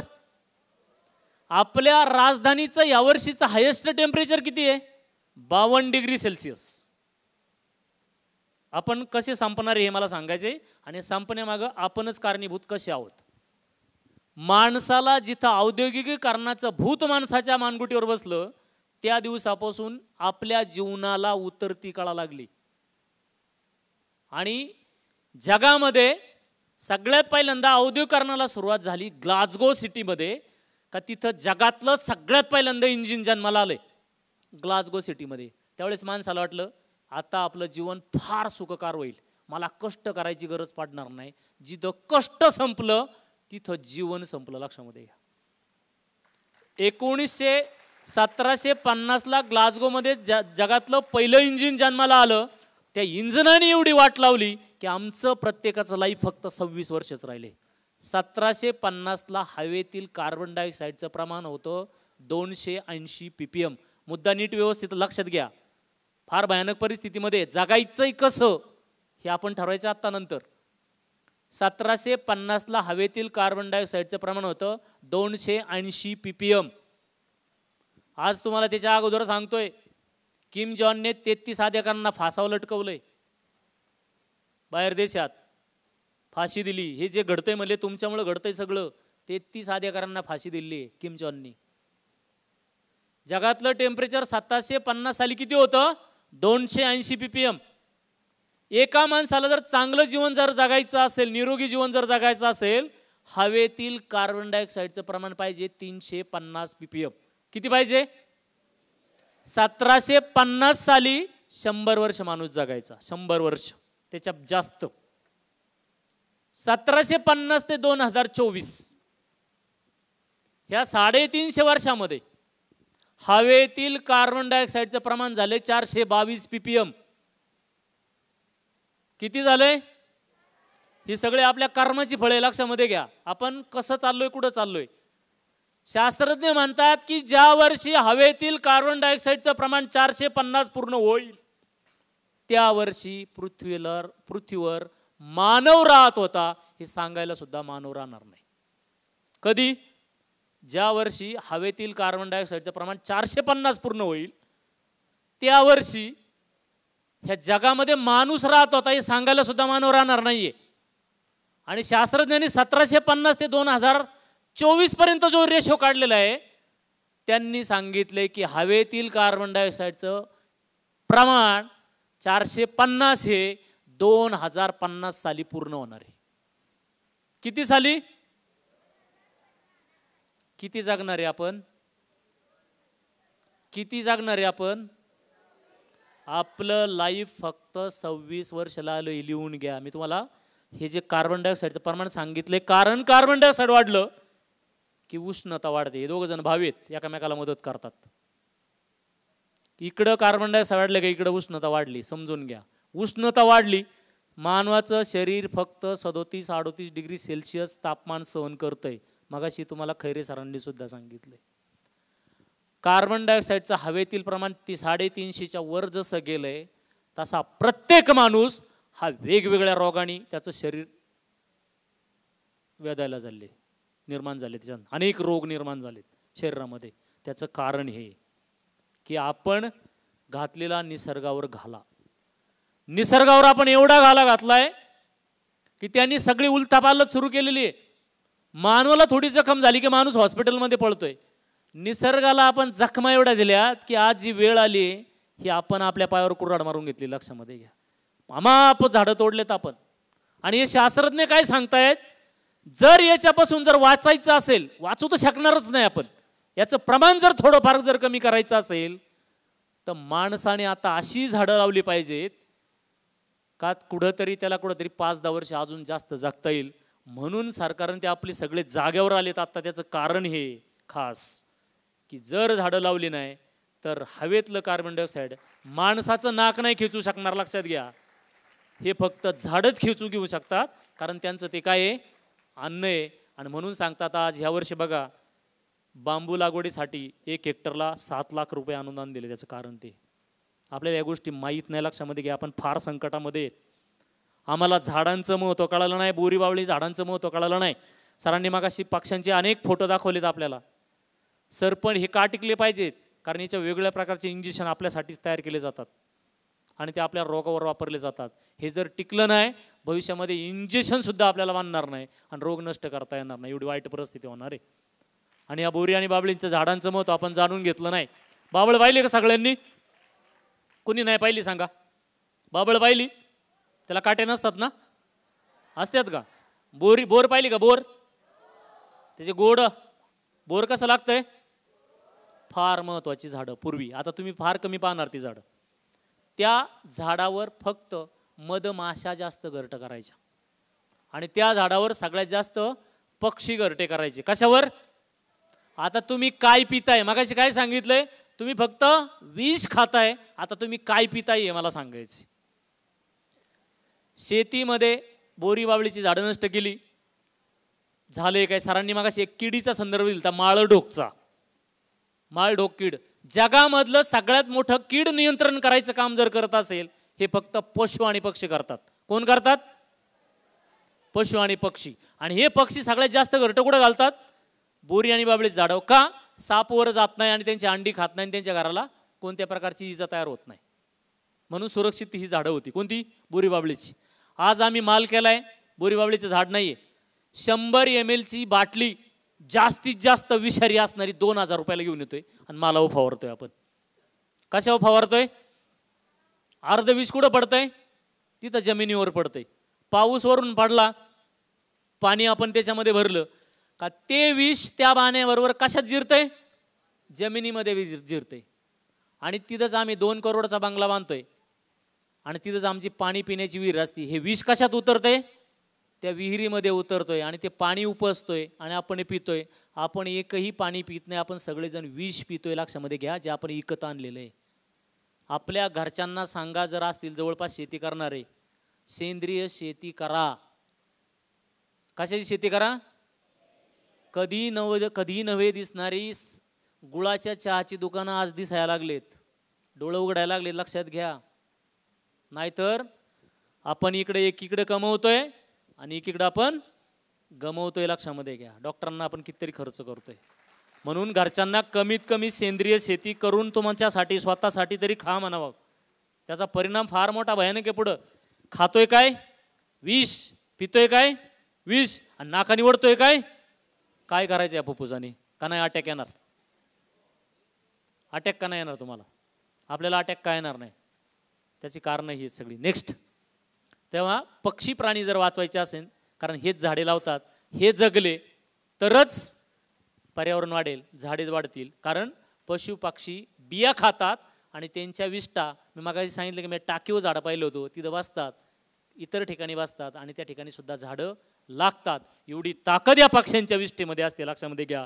माणसांनी टाकलेल्या विष्ठेमध्ये कधी झाड उगत नाही, पण या पशुपक्ष्यांच्या विष्ठेमध्ये एवढी ताकद आहे की निसर्ग अबाधित ठेवायचं काम केलं असेल फक्त या पशुपक्ष्यांनी केलंय. आपल्या प्रत्येकाची जबाबदारी आहे की मी पक्ष्यांसाठी काहीतरी करेल, कुठेतरी पाणी अडवून ठेवेल त्यांना पिण्यासाठी, कुठेतरी घरापाशी कुठेतरी पाण्याचं भांडं भरून ठेवेल. हे जबाबदारी फक्त आपल्या सगळ्यांची आहे. नेक्स्ट, हे तेच आहे, चर वगैरे पाणी खोदलं ते तेच आहे. पुढे घ्या. अनेक ठिकाणी वृक्षारोपण केलंय मी. नेक्स्ट, हे पहा, कोरोनाच्या परिस्थितीमध्ये एका गावामध्ये मी 5,000 झाडं लावली. फांगुळ गाव म्हणून त्या गावाचं नाव. गावकऱ्यांचा मला चक्क विरोध, म्हणले एकही झाड जगणार नाही. आणि गावकऱ्यांना मी शब्द दिला की एक सुद्धा मरून देणार नाही. कोरोना आला, कोरोनामध्ये माणूस माणसाला भेटणं सुद्धा खोकला आला त्याला तर काय व्हायचं कोरोनामध्ये? एकामेकाला बोलायचं कोणी भेटून असं बोलत होतं कोरोनामध्ये. सगळे घरामध्ये बंदिस्त. झाडं तर लावली 5,000, जगली तर पाहिजे, करायचं काय? साहेबांना म्हणलं आमच्या मिसेस आणि आम्ही 2 जण जाऊ का? लगातार 2-3 महिन्यामध्ये आम्ही 3-3.5 खड्डे तयार केलेत त्यांना. त्या ठिकाणी पाऊस पडलाय, पावसाने भरले. त्या ठिकाणी जिथं मेले होते रोपला त्या ठिकाणी बीज लागवड केली. असे अनेक उपक्रम केले त्या ठिकाणी आणि 5,100 झाडं जगवायचा त्या ठिकाणी प्रयत्न केला कोरोनामध्ये. आपण प्रत्येकाने हे जगवणं फार गरजेचं आहे. कुठल्याही ठिकाणी स्वतःसाठी कमीत कमी 1 झाड लावा. माणसाला मरेपर्यंत 14 झाडं लागतात, 28-27 झाडं लागतात जगण्यासाठी, ऑक्सिजनसाठी. एक माणसाला वर्षाला 280 किलो ऑक्सिजन लागतो आणि 1 झाड बांबूचं वर्षाला 350 किलो ऑक्सिजन हवेमध्ये सोडतं. आज फास्ट ग्रोईंगची झाडं जर लावायची असेल, बांबू लागवड होणं फार गरजेचं आहे. बांबूची वाढ एका दिवसाला 3-3 फूट म्हणजे 1 मीटर होते आणि फास्ट ग्रोईंग होते. शास्त्रज्ञ त्यांनी सांगितलंय की अशी झाडं लावा जेणेकरून त्याची फास्ट ग्रोईंग होईल आणि हवेतील जे कार्बन डायऑक्साईड प्रमाणे ते लवकर खेचलं जाईल आणि आपल्याला चांगल्या प्रकारची राहत भेटेल. म्हणून झाडं लावणं फार गरजेचं आहे. फक्त लावणं नाही सेल्फीसाठी, तर झाड जगवण्यासाठी प्रयत्न करणं गरजेचं आहे. जिथं जिथं झाडं मेलेली दिसतील, ज्या ज्या ठिकाणी झाडं पडलेली असतील, आधार द्यायचं काम करा. आपल्या जगण्याला आधार ते देत आहेत. कारण हवेमध्ये संतुलन जर ठेवायचं असेल, वातावरण संतुलित जर ठेवायचं असेल, झाड फार महत्त्वाचं आहे. म्हणून पाहण्याचा दृष्टिकोन बदला झाडाकडे. नेक्स्ट, गावकऱ्यांचं मी पूर्ण आमचं माइंड चेंज केलंय. वडच या ठिकाणच्या त्यांनी सहभागामधून ऑक्सिजन फॅक्टरी म्हणजे ऑक्सिजन पार्क तयार केलेलं आहे. अनेक झाडं त्या ठिकाणी आता लावून दिलेत. आम्ही 10-10 फूट उंचीची झाडं त्या ठिकाणी लावलेत आणि त्याचं वृक्षारोपणाची अनेक गावांमध्ये जनजागृती करतोय आम्ही आणि त्याच्या माध्यमातून ही बऱ्याच प्रकारची झाडं आम्ही जुन्नर तालुक्यामध्ये जगवतोय. तुमचाही परिसर तुम्ही तसा ठेवण्याचा प्रयत्न करा. नेक्स्ट, हे तेवढंच केलेलं नाही, हजारो लाखो बिया जमा करतोय आम्ही, म्हणजे मिसेस आणि आम्ही मुलं, आम्ही वसाच घेतलेला आहे तो. त्या बिया स्वतःच्या खर्चाने कुठेतरी जिल्ह्यांमध्ये अनेक जणांना पाठवून द्यायच्या स्वतःच्या खर्चानेच.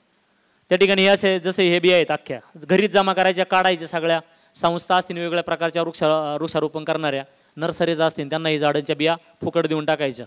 कुठेतरी त्याच्यातून 2 झाडं उगवतील, कुठेतरी आपला श्वास चांगला होईल. नेक्स्ट, तेच केलेलं आहे अनेक जिल्ह्यांमध्ये. बीज गोळे बनवणे, दऱ्या डोंगरामध्ये स्वतःच टाकणे. स्वतःसाठी आपण काहीतरी केलं पाहिजे, पर्यावरण जर आपल्यासाठी एवढं करतंय तर. नेक्स्ट, तेच आहे. अनेक पर्यटकांना आवाहन करतोय, जर ट्रेक करायचं असेल तर माझ्यासोबत बिया घेऊन या. खास करून जुलैचा ट्रेक असतो त्यावेळेस. आणि तुम्ही जर बिया लावणार असाल माझ्याबरोबर तरच मी तुमच्याबरोबर ट्रेकला येणार, अन्यथा ट्रेकला येणार नाही. असे अनेक उपक्रम केलेत आम्ही. अनेक प्रकारचा प्लास्टिक कचरा आम्ही त्याच माध्यमातून गोळा केला आहे. आजची परिस्थिती अशी आहे, आज एक फॅड आलेलं आहे चिलिंग प्लॅन्ट म्हणून, मल्चिंग, सॉरी, शेतामध्ये आज मल्चिंग दिसते, काळं विष. येणाऱ्या 15 वर्षामध्ये आपल्याला दूध नावाचा पदार्थ प्यायला भेटणार नाही. हे आपण माल काढला की मल्चिंग तसंच पडते काळं. ते पर्यावरणामध्ये काय होते, त्याच्यावर असर होते, ते कुजतंय, त्याचे कंटेंट छोट्या छोट्याले उडतायत आणि गवतावर जाऊन बसतात. कोणताही शेतकरी आपल्या प्राण्यांना चारा धुवून खायला घालत नाही. वेळ झालाय का? ठीक आहे, घालत नाही. आणि आज जे पक्षी प्राणी मारताना दिसत आहेत त्यांच्या पोटातून फक्त प्लास्टिकच बाहेर पडताना आपल्याला पाहायला मिळते. नेक्स्ट. वेळ झालेली आहे माझी, फक्त 5 मिनिट घेईन मॅडम मी. हेच आहे, डोंगर वगैरे हे जाळपट्टे काढलेले आहेत आम्ही पर्यावरण वाचवण्यासाठी. 5-5, 6-6 किलोमीटरपर्यंत स्वतःहून पाठीवर मशीन घ्यायची, गवत कापून घ्यायचं. का तर इकडून जर जळत आलं इथं मध्ये जर पट्टा घेतला तर हा बाग इथपर्यंत येऊन तिथे स्टॉप होईल. लाखो करोडो कीटक त्याच्यामध्ये जळतायत. वाळवीसारखा कीटक आहे. आपल्याला जरी शेतामध्ये भयानक वाटत असेल, जगामध्ये सगळ्यात जास्त जर सेंद्रिय खताची निर्मिती जर करायची असेल तर ती वाळवी फार महत्त्वाची. पालापाचोळा जो पडतो, कुजतो, त्याचं सेंद्रिय घटकामध्ये रूपांतर करण्यासाठी वाळवी कीटक फार महत्त्वाचं असतं. अनेक गोष्टी आहेत त्याच्यामध्ये, बऱ्याच गोष्टी डीपमध्ये 3-3.5-4 तास मी बोलतो कंटिन्यू, परंतु आज वेळ मला या ठिकाणी कमी आहे, त्याच्यामुळे पाक देऊ रक्त घेतो मी तुम्हाला. तर आपण जंगले वाचवण्यासाठी जाळपट्टे घ्या, जाळरेषा काढा, त्याच्यातून हे माध्यम आहेत. नेक्स्ट. हे प्लास्टिक गोळा केले आहेत आम्ही. कोकणे सर आले होते. सोलापूरची माणसं जुन्नरमध्ये येऊन स्वच्छता अभियान करतात, मला अभिमान वाटतो फास. हे असे स्वच्छता अभियान प्रत्येक ठिकाणी झाले पाहिजेत. आणि सोलापूरहून जे इको फ्रेंडली क्लब आहेत त्यांचे जे ट्रेक वगैरे येत आहेत, सोलापूरमध्ये सुंदर काम आहे त्यांचं. इको फ्रेंडली क्लबच्या माध्यमातून खूप सुंदर काम आहेत. इथंच नाही, अनेक ठिकाणी ज्या ज्या ठिकाणी ट्रेक करतायत त्यांनी असा वसाच घेतलेला आहे का त्या ठिकाणचा परिसर फक्त आम्ही फुकट नाही घेणार, आम्ही त्या ठिकाणची स्वच्छता सुद्धा करून जाणार. आपण एक प्लास्टिकचा टाकलेला कागद पक्ष्यांना प्राण्यांना वाटतं की खायची वस्तू एक खातात आणि मारतात. आपल्याकडून फार मोठा आगळीत घडते, हत्या करतोय आपण पक्ष प्राण्यांची. तर ज्या ठिकाणी असे संकलन केलं पाहिजे, कचरा 80 बॅग आम्ही कचरा फक्त प्लास्टिक याच्यातून काढलेले. असो पुढे. नेक्स्ट. हे पूर्ण आहे कचऱ्याचं जे पूर्ण भाग्य. आपण नेक्स्ट.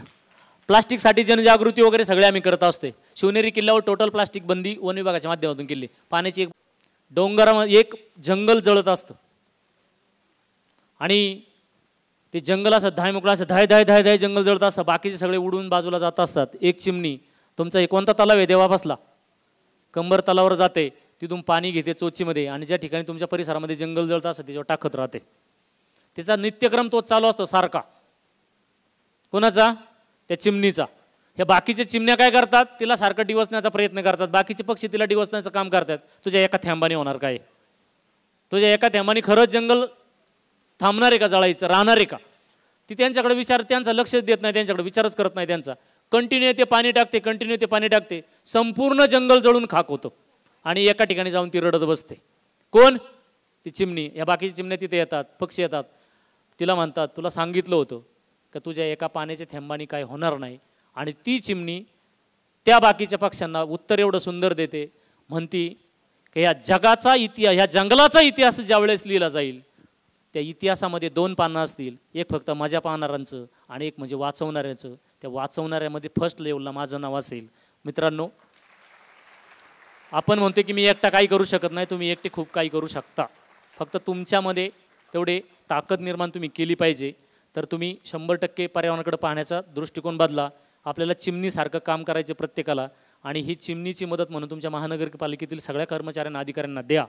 तुमच्याबरोबर जेवढे काय संस्था काम करतायत, काय नाही, फक्त एक प्रेमाचे 2 शब्द, एक प्रेमाचं एक लेटर जर तुम्ही या संस्थांना दिलं तर मला वाटतं हे जे पर्यावरण आहे हे पर्यावरण संवर्धनाकडे पाहण्याचा प्रत्येकाचा दृष्टिकोन बदलेल.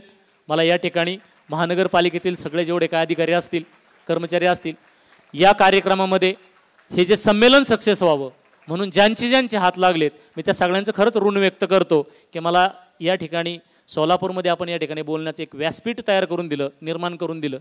खूप बोलण्यासारखा भाग होता. मला तेच म्हणतो ते सर की तुम्ही याबाबत सांगा पूर्ण डीपमध्ये.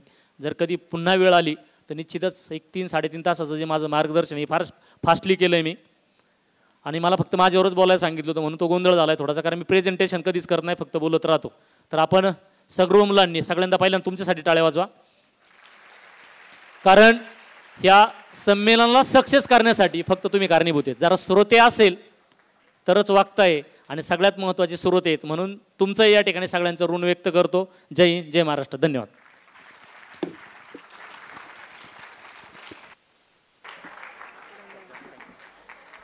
धन्यवाद देऊयात. पुन्हा एकदा उत्साहाने टाळ्या देऊयात. याच टाळ्या वाजत राहिल्या पाहिजेत. मी आपल्या या संमेलनाचे पुढचे जे वक्ते आहेत त्यांना या टाळ्यांच्या गजरातच इथं आमंत्रित करते. माननीय श्री रजनीश जोशी सर, कृपया खुर्च्यांची व्यवस्था व्यासपीठावरती व्हावी. माननीय रजनीश जोशी सर यांचं नाव आपल्याला परिचित आहे. ते आता आपल्यासमोर जनजागृती या विषयावरती आपल्याशी संवाद साधणार आहेत. या सत्रासाठी मी माननीय Bhagat madam, Taimur Mulani sir, Nilim Kumar Khaire sir आणि रजनीश जोशी यांना आमंत्रित करते. या ठिकाणी माननीय उपायुक्त तैमूर मुलाणी सर यांचा सत्कार निलीम कुमार खैरे यांच्या उपस्थितीत होतोय. त्यांना विनंती आहे की कृपया आपण पुढे यावं.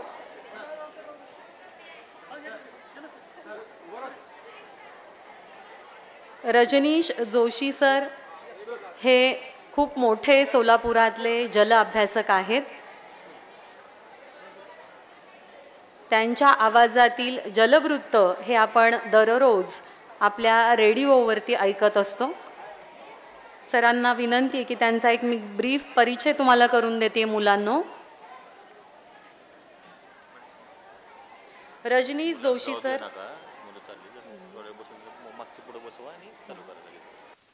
मुलांनी कृपया जागा सोडू नये. विद्यार्थी मित्रांनो, कृपया थोडंसं आपण आचारसंहितेचं भान ठेवूयात.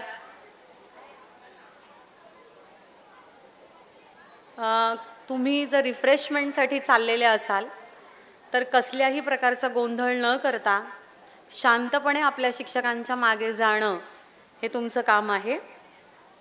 रजनीश जोशी सरांचा आवाज हा सगळ्या सोलापूरकरांना परिचित आहे. सरांनी सकाळ, तरुण भारत, लोकमत यासारख्या वर्तमानपत्रांसाठी पर्यावरण या विषयावरती लेखन केलेलं आहे. त्यांनी भीमा नदी आणि उजनी धरणावरील जलप्रदूषण तसेच जलसंकटांवरती अनेक लेख लिहिलेले आहेत. पुन्हा मी इथून निवेदन करते मुलांना मी पुन्हा इथून निवेदन करत आहे की कृपया आपण ज्या वेळेला अशा विचार मंचासमोर बसलेलो असतो त्यावेळेला अनेक नजरा आपल्याकडे असतात आणि त्यामुळे आपलं वर्तन हे समूहामध्ये नियमानुसार असायला हवं. पर्यावरणीय समस्यांसाठी त्यांनी centre for science and environment मधून फेलोशिप घेतलेली आहे. त्यांनी भीमा नदीचा प्रवास आणि शतूषक नद्यांचे आक्रोश, उजनी धरणाचे पाणीपुरवठा संकट यासारख्या विषयांवरती सखोल अभ्यास आणि सखोल लेखन केलेलं आहे. त्यांच्या लेखनातून पाणी व्यवस्थापन, जलसंधारण आणि सामाजिक समस्यांवरती त्यांनी भर दिलेला आहे. फारसा वेळ न घेता मी माननीय रजनीश जोशी सर यांना इथं आमंत्रित करते. ऐकूयात जनजागृती या विषयावरचं विचारमंथन.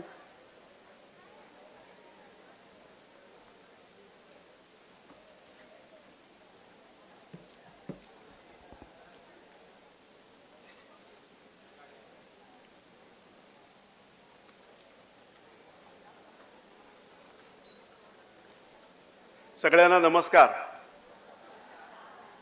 मोठ्या आवाजात नमस्कार.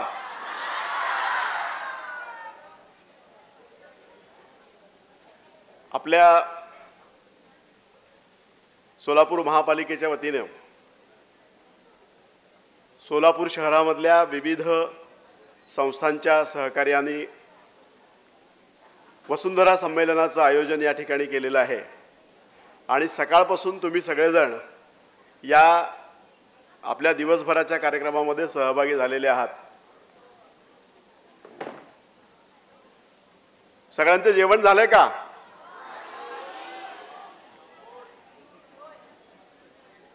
तर मी काही जास्त वेळ घेणार नाही, मला पण अर्धा तास दिलेला आहे. मित्रांनो, या ठिकाणी पाण्याची बाटली आहे. आपण पाण्याची बाटली बघितली आहे? मग ही पाण्याची बाटली कशी आहे?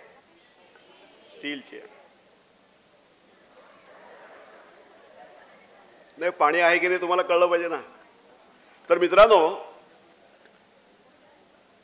एकदा मी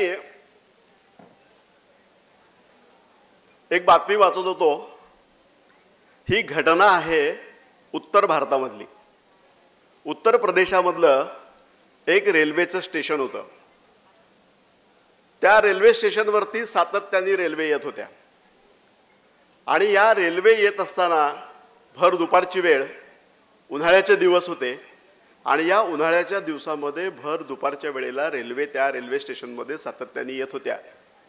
एके दिवशी सकाळच्या वेळेला एक माणूस घाईघाईनं स्टेशन प्रमुखांच्या केबिनमध्ये गेला आणि त्यांनी एक जाडजूड पाकिट ते स्टेशन मास्तरांच्या, स्टेशन प्रमुखांच्या हातामध्ये दिलं आणि तो घाईघाईनं परत निघून गेला.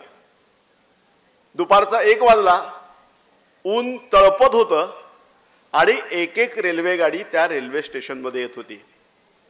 आल्यानंतर प्रचंड उन्हामुळं तापलेले सगळे जे प्रवासी होते ते पटकन बाहेर पडले. प्रत्येकाच्या हातामध्ये डबा होता, कुणाच्या हातामध्ये पाण्याची बाटली होती, कुणाच्या हातामध्ये आणखीन काही वेगळं तांब्या होता, ग्लास होता आणि हे सगळेजण पाण्याचा जो नळ आहे स्टेशनवरचा, त्या पाण्याच्या नळाच्या दिशेने धावत होते आणि पहिल्यांदा पाणी आपल्याला मिळालं पाहिजे, पहिल्यांदा पाणी आपल्याला मिळालं पाहिजे असं प्रत्येकाला वाटत होतं. पण तो नळ कोरडा होता, त्या नळाला पाणी नव्हतं. दुसरी रेल्वे आली. दुसऱ्याही रेल्वेमध्ये तशी स्थिती. प्रवासी बाहेर पडायचे आणि त्यांच्या हातामधल्या त्या तांब्यामध्ये, फिरकीचा तांब्या त्या काळात असेल, तो फिरकीच्या तांब्यामध्ये, ग्लासमध्ये, पाण्याच्या बाटलीमध्ये ते सगळे प्रयत्न करत असत आणि तिथं कुठंच त्या संपूर्ण स्टेशनवरती कुठेही पाणी त्या नळाला नव्हतं. त्या स्टेशनच्या मध्यभागी एक चाय की दुकान थी आणि त्या चायच्या दुकानावरती हजारो पाण्याच्या बाटल्या प्लॅस्टिकच्या, मी तुम्हाला मुद्दाम ही पाण्याची बाटली दाखवली आणि पाणी प्यायलो, पण हजारो प्लॅस्टिकच्या पाण्याच्या बाटल्या ह्या विकायसाठी ठेवलेल्या होत्या. आणि जे तहानलेले लोक होते, प्रवासी होते, ह्या सगळ्या लोकांनी त्या हजारो बाटल्या रेल्वे त्या स्टेशनवरती जितकी मिनिटं थांबते तेवढ्या मिनिटामध्ये सगळ्यांनी त्या बाटल्या पाण्याच्या खरेदी केल्या. आणि जेव्हा ती रेल्वे बाहेर पडत होती त्यावेळेला रेल्वेवरती अनाउन्समेंट होत होती की सकाळी विद्युत पुरवठा खंडित झाल्यामुळं आम्ही पाण्याच्या टाकीमध्ये पाणी चढवू शकलो नाही.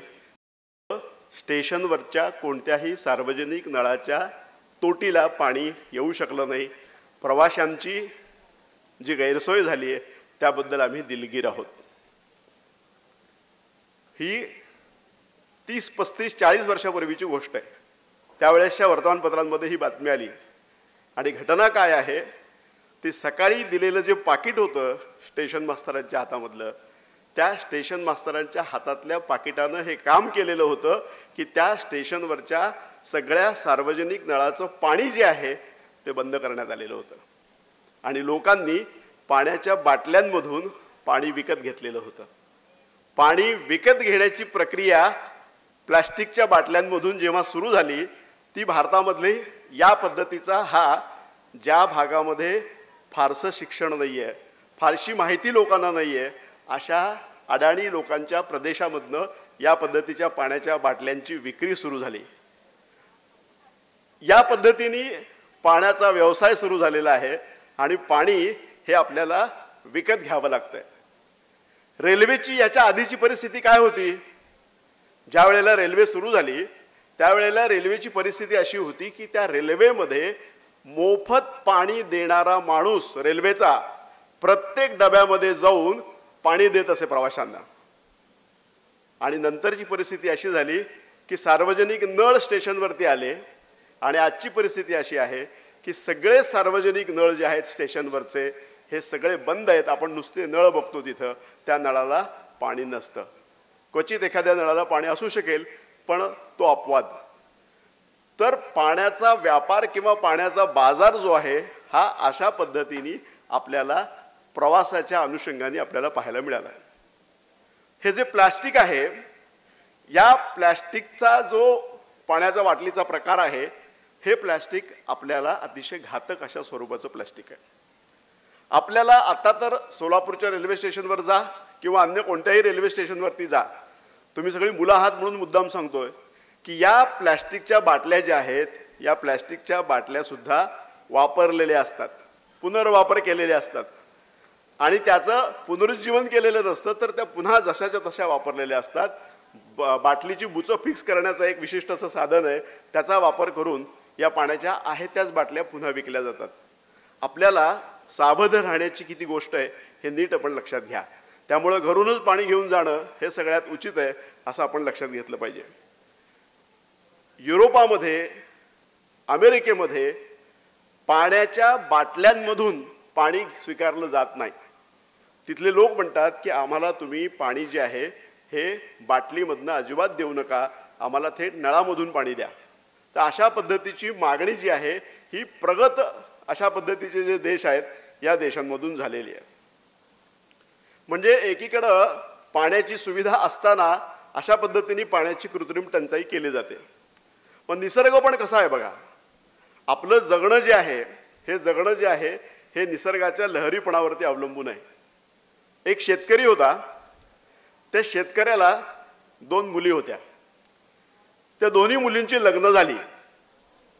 एका मुलीला शेतकऱ्याकडे दिलेलं होतं, म्हणजे तिचं जे काही सासूरवाडी होती किंवा सासर होतं ते शेतकऱ्याचं होतं, आणि दुसऱ्या मुलीला कुंभाराकडे दिलेलं होती. लोककथा आहे ही. तर ती कुंभाराकडे असलेली जी कन्या होती ती असं म्हणायची की पाऊस लवकर पडू नये. म्हणजे काय होईल, आम्ही जे माठ तयार करतो, आम्ही जे डेरे तयार करतो याची विक्री जास्तीत जास्त होईल आणि आम्हाला जास्तीत जास्त पैसे मिळतील.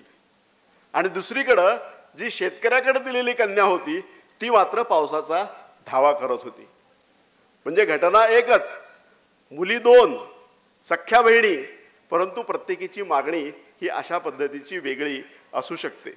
त्यामुळे पाऊस हा अतिशय महत्त्वाचा घटक आहे, कारण तो माठ तयार करण्यासाठी सुद्धा पाणी लागतं. म्हणजे माठाची गंमत बघा, पहिल्यांदा चिखल करावा लागतो आणि तो चिखल तुडवल्यानंतर त्या चिखलाचे माठ तयार केले जातात आणि त्या माठामध्ये पाणी ठेवलं जातं.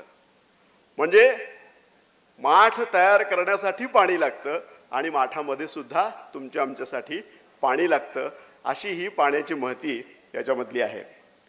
पण मित्रहो, आपल्याला पंचमहाभूत माहिती आहेत.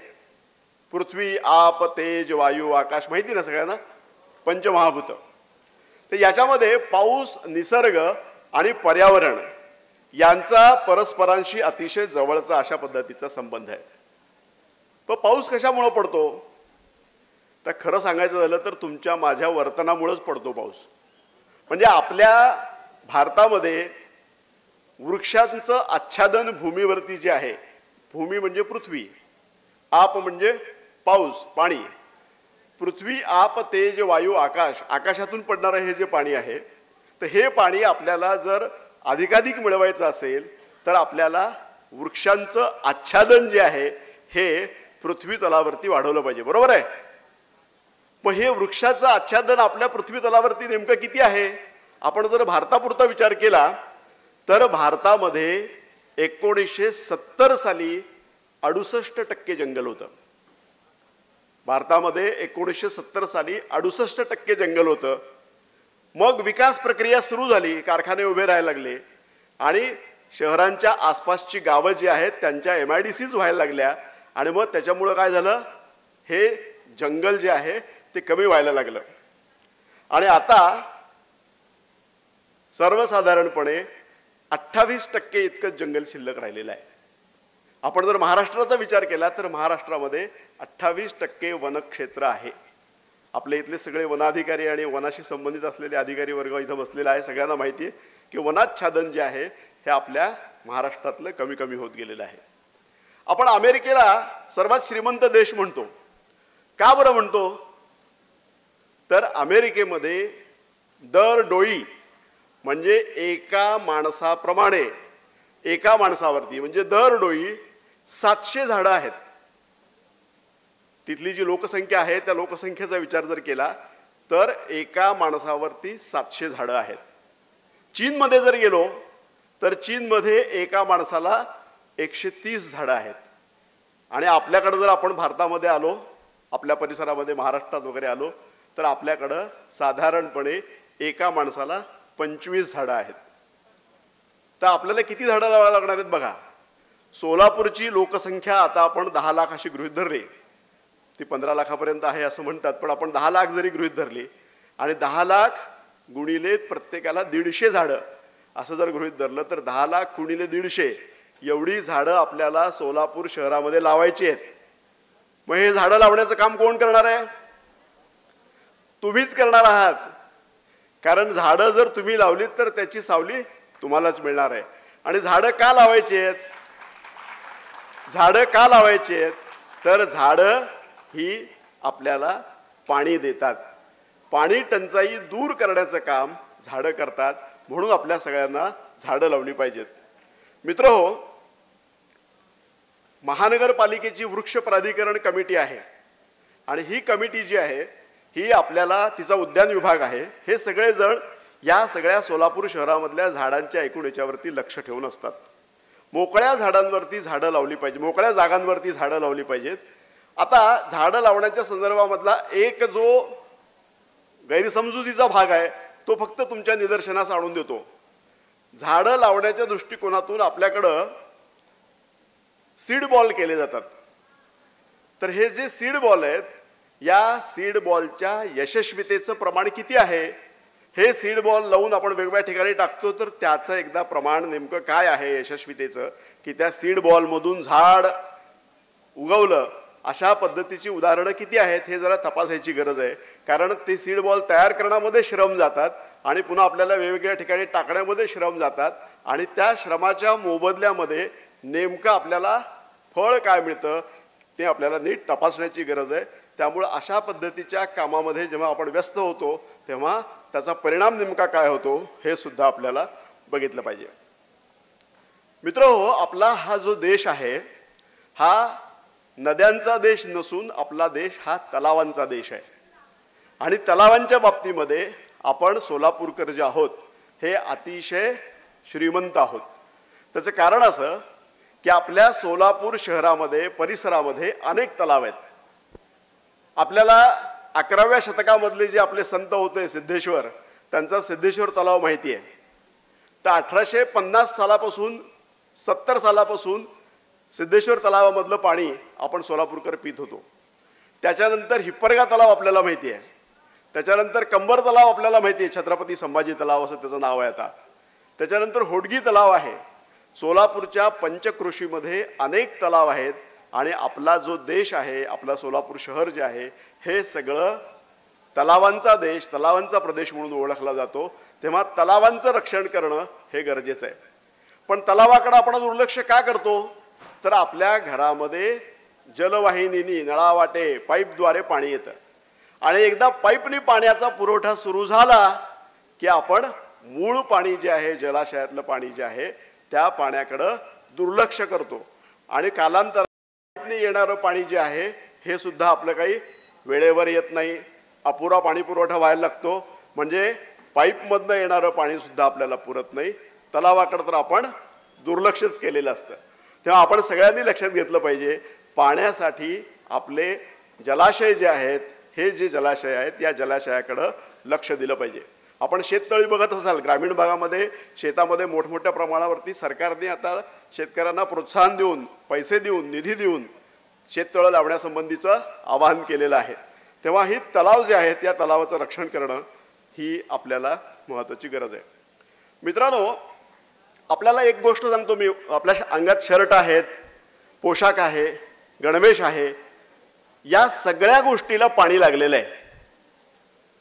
तुम्ही आता इथं बसलात, इथल्या प्रत्येक गोष्टीला पाणी लागलेलं आहे. तुम्ही म्हणाल आम्ही सीटवर बसलेलो आहे, सीटला काय पाणी लागतंय? आम्ही इथं आता हा जो माईक आहे माझ्या पुढचा, या माईकला सुद्धा पाणी लागलेलं आहे, या डायसला पाणी लागलेलं आहे, माझ्या या चष्म्याला, तुमच्या चष्म्याला, तुमच्या टोप्यांना, सगळ्या गोष्टीला पाणी लागलेलं आहे. ही जी संकल्पना आहे, ही पाणी लागण्याची जी आहे, प्रत्येकाला पाण्याची हे लागणं, ती संकल्पना आहे वॉटर फुटप्रिंट. वॉटर फुटप्रिंट नावाची जी कल्पना आहे ही खरं तर तुम्हाला पहिली दुसरीपासूनच शिकवायला पाहिजे, पाठ्यपुस्तकामध्ये ती आली पाहिजे. त्याला जलपद चिन्ह असं म्हणतात. तर वॉटर फूटप्रिंट म्हणजे काय, तर तुम्ही आम्ही पाणी पितो, आपल्याला लागतं ते पाणी, तो भाग वेगळा. पण प्रत्येक गोष्ट तयार करण्यासाठी पाणी लागतं. शर्ट तयार करायला पाणी लागतं, म्हणजे शर्ट कापसापासून करतात, मग तो कापूस उगवण्यासाठी पाणी लागतं. तो कापूस उगवल्यानंतर त्याच्या शर्टावरच्या सगळ्या ज्या प्रक्रिया आहेत त्या प्रक्रियांमध्ये प्रत्येक ठिकाणी पाणी लागत असतं. आणि या सगळ्या पाण्याचा जर विचार केला तर तुमचा शर्ट जर 100 रुपये 150 रुपयाला असेल तर तुमच्या शर्टाला किमान 4 ते 5 हजार लिटर पाणी लागलेलं असतं. म्हणजे माणूस आतून सुद्धा पाणीदार आहे आणि अंगावरच्या शर्टाने सुद्धा पाणीदार आहे. तर अशा प्रत्येक गोष्टीला पाणी लागलेलं आहे. तुम्ही जो बिस्किटं खाता त्या बिस्किटाच्या पुड्याला सुद्धा पाणी लागलेलं आहे. एक चॉकलेट तुम्ही खाता त्या चॉकलेटसाठी 15,000 लिटर पाणी लागलेलं असतं. तर हे जे पाणी लागतं ह्याला जलपदचिन्ह असं म्हणतात. तेव्हा पाण्याचं गांभीर्य लक्षात घेण्याकरता, पाण्याची टंचाई लक्षात घेण्याकरता, पाण्याचा तुटवडा लक्षात घेण्याकरता आपल्याला हे नीट लक्षात घेतलं पाहिजे की प्रत्येक गोष्टीसाठी पाणी लागलेलं असतं आणि ते कसं आणि कोणत्या स्वरूपात लागतं हे आपल्याला पाठ्यपुस्तकातून ज्याबद्दल शिकवलं जाईल त्यावेळेला आपल्याला नेमकेपणाने त्याचा अंदाज येऊ शकतो. तेव्हा वॉटर फूटप्रिंट ही जी संकल्पना आहे, जलपदचिन्ह ही जी संकल्पना आहे, ही आपण नीट लक्षात घेतली पाहिजे. आता कार्बन फूटप्रिंटवरती चर्चा जगभरामध्ये सुरू आहे.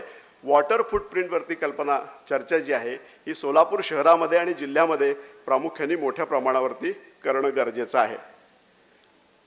आपल्याकडं महानगरपालिकेच्या वतीने जेव्हा एखादं इमारत पूर्ण होते किंवा एखाद्याचं घर बांधून पूर्ण होतं त्यावेळेला त्याला एक वापर परवाना दिला जातो. आता हा जो वापर परवाना दिला जातो ना, तो वापर परवाना देताना एक महत्त्वाचा घटक तपासला जातो. तो म्हणजे त्यांनी रेन वॉटर हार्वेस्टिंग केलेलं आहे किंवा नाही. रेन वॉटर हार्वेस्टिंग म्हणजे काय, तर आपल्या घराच्या छतावरती जो पाऊस पडतो त्या पावसाचं एकत्रीकरण करून आपण त्याचं हार्वेस्टिंग म्हणजे त्याचं हार्वेस्टिंग करणं हा जो मुद्दा आहे तो केलेला आहे का हे तपासलं जातं. कागदोपत्री जेव्हा त्याच्याबद्दलची खात्री पटते तेव्हा त्या इमारतीला वापराचा परवाना दिला जातो. पण गेल्या 2 दिवसामध्ये आपला हा जो पाऊस पडतो आहे हा जर पाऊस सोलापूर शहरामधला बघितला आणि प्रत्येक माणसाला लागणारं पाणी, रोज तुम्ही किती पाणी पिता, 4 लिटर 5 लिटर पाणी तुम्ही पिता असं आपण म्हणतो. तेवढं 5 लिटर पाणी पितो का एकदा तपासायला पाहिजे आपण. तर आपण असं गृहीत धरू की तुम्हाला कपडे धुणे, भांडी, जेवण, स्वयंपाक हे आपल्या कुटुंबातल्या सगळ्यांसाठी 5 माणसाचं एक कुटुंब असं गृहीत धरलं तर प्रत्येक माणसाला किमान 150 लिटर पाणी मिळालं पाहिजे. अमेरिकेमध्ये प्रत्येक माणसाला 750 लिटर पाणी दररोज मिळतं. देश विकसित का असतो, देश प्रगत का असतो, त्याची ही कारणं आहेत की एखादा देश प्रगत आहे असं आपण जेव्हा म्हणतो, एखादा देश डेव्हलप्ड आहे असं जेव्हा आपण म्हणतो तेव्हा त्या पाठीमागं या सगळ्या घटकांचा बारकाईने विचार करायला लागतो. आपल्याला 150 लिटर पाणी जरी रोज मिळालं तरी ते आता सध्या तरी ते मिळणं अवघडच आहे, परंतु तेवढ्या पाण्याची उपलब्धता आपल्याकडं आहे. पण आपलं पाणी जे आहे हे आपण जमवू शकतो की नाही, तर रेन वॉटर हार्वेस्टिंगचा जो मुद्दा आहे, छतावर पडणारं पाणी जे आहे हे आपण अडवलं पाहिजे. एक महत्त्वाचा मुद्दा आता महापालिकेने पण लक्षात घेतला पाहिजे आणि सगळ्याच ह्याच्याने लक्षात घेतला पाहिजे. चेन्नईमध्ये सिमेंट कॉन्क्रीटचे रस्ते आहेत. आपल्या इकडं पण सिमेंट कॉन्क्रीटचे रस्ते होत आहेत. चेन्नईमधल्या पाणी टंचाईवरती मात करण्यासाठी, त्या पाण्याचं हार्वेस्टिंग होण्याच्या दृष्टिकोनातून चेन्नईमध्ये अशा पद्धतीचं एक टेक्निक आणलेलं आहे की या सिमेंट कॉन्क्रीटच्या रस्त्यावरतून पाणी जेव्हा वाहायला लागतं ते आपोआप खाली झिरपू शकतं. अशा पद्धतीचं एक तंत्र चेन्नईच्या काही भागामध्ये विकसित करण्यात आलेलं आहे आणि चेन्नईमध्ये मध्यंतरी जे पूर आलेले होते ते या पद्धतीच्या तंत्राचा अतिरेक झाल्यामुळे सुद्धा आलेले आहेत. तेव्हा आपण जेव्हा सोलापूर शहरामधले रस्त्याचं काम बघतो तेव्हा सिमेंट कॉन्क्रीटच्या याच्यामध्ये पाणी आतमध्ये झिरपू शकेल अशा पद्धतीचं जे तंत्र विकसित झालेलं आहे त्याचाही नीट विचार केला गेला पाहिजे. आणि रस्त्याची कामं करत असताना विशेषतः सिमेंट कॉन्क्रीटची रस्त्याची कामं जेव्हा होतात तेव्हा त्याच्यामध्ये पाणी झिरपण्याची प्रक्रिया करणारं जे तंत्र आहे त्या तंत्राचा आपण विचार केला गेला पाहिजे. आपल्याला जेव्हा पाण्याची गरज आहे असं आपण म्हणतो तेव्हा ती गरज ही शोधाची जननी आहे. तुम्ही शाळेमध्ये शिकलेलं असाल ते सुभाषित, त्याच्यावरती आपलं वाक्य लिहिलेलं असतं. पण नाशिक जवळ ही मी गोष्ट सांगतो तुम्हाला, साधारणपणे 90-91ची गोष्ट आहे. नाशिक जवळ 90-91 साली सिन्नर हा जो तालुका आहे त्या सिन्नरच्या परिसरामध्ये मोठ्या प्रमाणावरती MIDCची कामं सुरू होती. MIDC म्हणजे औद्योगिक कारखाने सगळे तिथं विकसित होत होते. आणि त्या परिसरामधल्या गावांमधले शेतकरी जे होते, त्यांची मुलं जी होती, ही सगळी कामगार म्हणून त्या MIDCमध्ये कामाला जात होती. लक्ष द्या, मोठी इंटरेस्टिंग गोष्ट आहे. तर ही जी सगळी मुलं आहेत, तरुण मुलं, ही आपल्या शेतामध्ये काही पिकत नाही म्हणून त्या MIDCमध्ये कामाला जात होती. मी तेव्हा ते पाहायला त्या ठिकाणी जेव्हा गेलेलो होतो, तिथल्या लोकांशी जेव्हा मी बोललो, तेव्हा त्या परिसरामधलं लोणारवाडी हे जे गाव आहे, या गावानी महाराष्ट्राच्याच नव्हे तर भारताच्या इतिहासामध्ये स्वतःचं नाव सुवर्णाक्षरांनी लिहिलेलं आहे. ते कसं, ती एक सक्सेस स्टोरी आहे. तर या लोणारवाडीचं अंतर आणि सिन्नरचं अंतर जे आहे ते साधारणपणे 8 ते 10 किलोमीटरचं आहे. तुम्ही सगळेजण जर तिकडल्या भागात गेलात तर लोणारवाडीला अवश्य जाऊन या. तर या लोणारवाडीमधले काही तरुण शेतकरी मुलं जी होती, ही तरुण सगळे त्या MIDCमध्ये सिन्नरच्या कामाला जात होती. आणि काम झाल्यानंतर सुट्टीच्या दिवशी जेव्हा शेतात येत होती तेव्हा शेतामध्ये असायची. दोघा तिघांनी एके दिवशी काय केलं की आपल्या शेताच्या बांधावरून एक पाट जातो आहे असं त्यांच्या लक्षात आलं. तो शेजारच्या मित्राला म्हणाला, अरे माझ्या शेताच्या बांधावरून एक पाट जातोय, तुझ्या शेतात आहे का तसं? त्याने म्हटलं, अरे माझ्या पण शेतात आहे. प्रत्येकाने आपापल्या बांधावरती पाहिलं तेव्हा त्यांच्या लक्षात असं आलं की प्रत्येकाच्या बांधावरून एक पाट जातोय. पाट जातोय म्हणजे पाणी वाहून नेण्याच्या प्रक्रिया करणारा एक पाट अशा पद्धतीचा जो असतो तो जातोय असं प्रत्येकाच्या लक्षात आलं. मग सुनील पोटे नावाचा तिथला एक तरुण जो होता, जो सिन्नरच्या MIDCमध्ये काम करत होता, त्यांनी नोकरी सोडली आणि तो या पाटाचा शोध घ्यायला लागला. हा पाट नेमका कुठेपर्यंत जातोय? तरी आपल्या शेतापासून त्या पाटाचा शोध घ्यायला सुरुवात केली. तेव्हा दाट झाडीने वाढलेली अशा पद्धतीची एक रांग होती, त्याच्यापर्यंत हा पाट जातो असं त्याच्या लक्षात आलं. त्यांनी दुसऱ्याला विचारलं, तुझ्या शेतात काय होतंय? त्यांनी शोध घेतला तेव्हा तोही त्याच अशा दाट झाडी वाढत जाते, त्या रांगेमध्ये तो पाट जातो असं त्याच्या लक्षात आलं. सगळ्यांनी जेव्हा शोध घेतला तेव्हा त्याच्या लक्षात असं आलं की ही जी वाढलेली झाडी आहे, या झाडीच्याच ह्याच्यामध्ये हे सगळे पाट जात आहेत. मग हे नेमकं काय आहे? हा सुनील पोटे मोठा हुशार होता. तो गेला नाशिकला. त्यांनी नाशिकचं गॅझेट काढलं आणि त्या गॅझेटमध्ये त्यांनी सगळा अभ्यास करायला सुरुवात केली.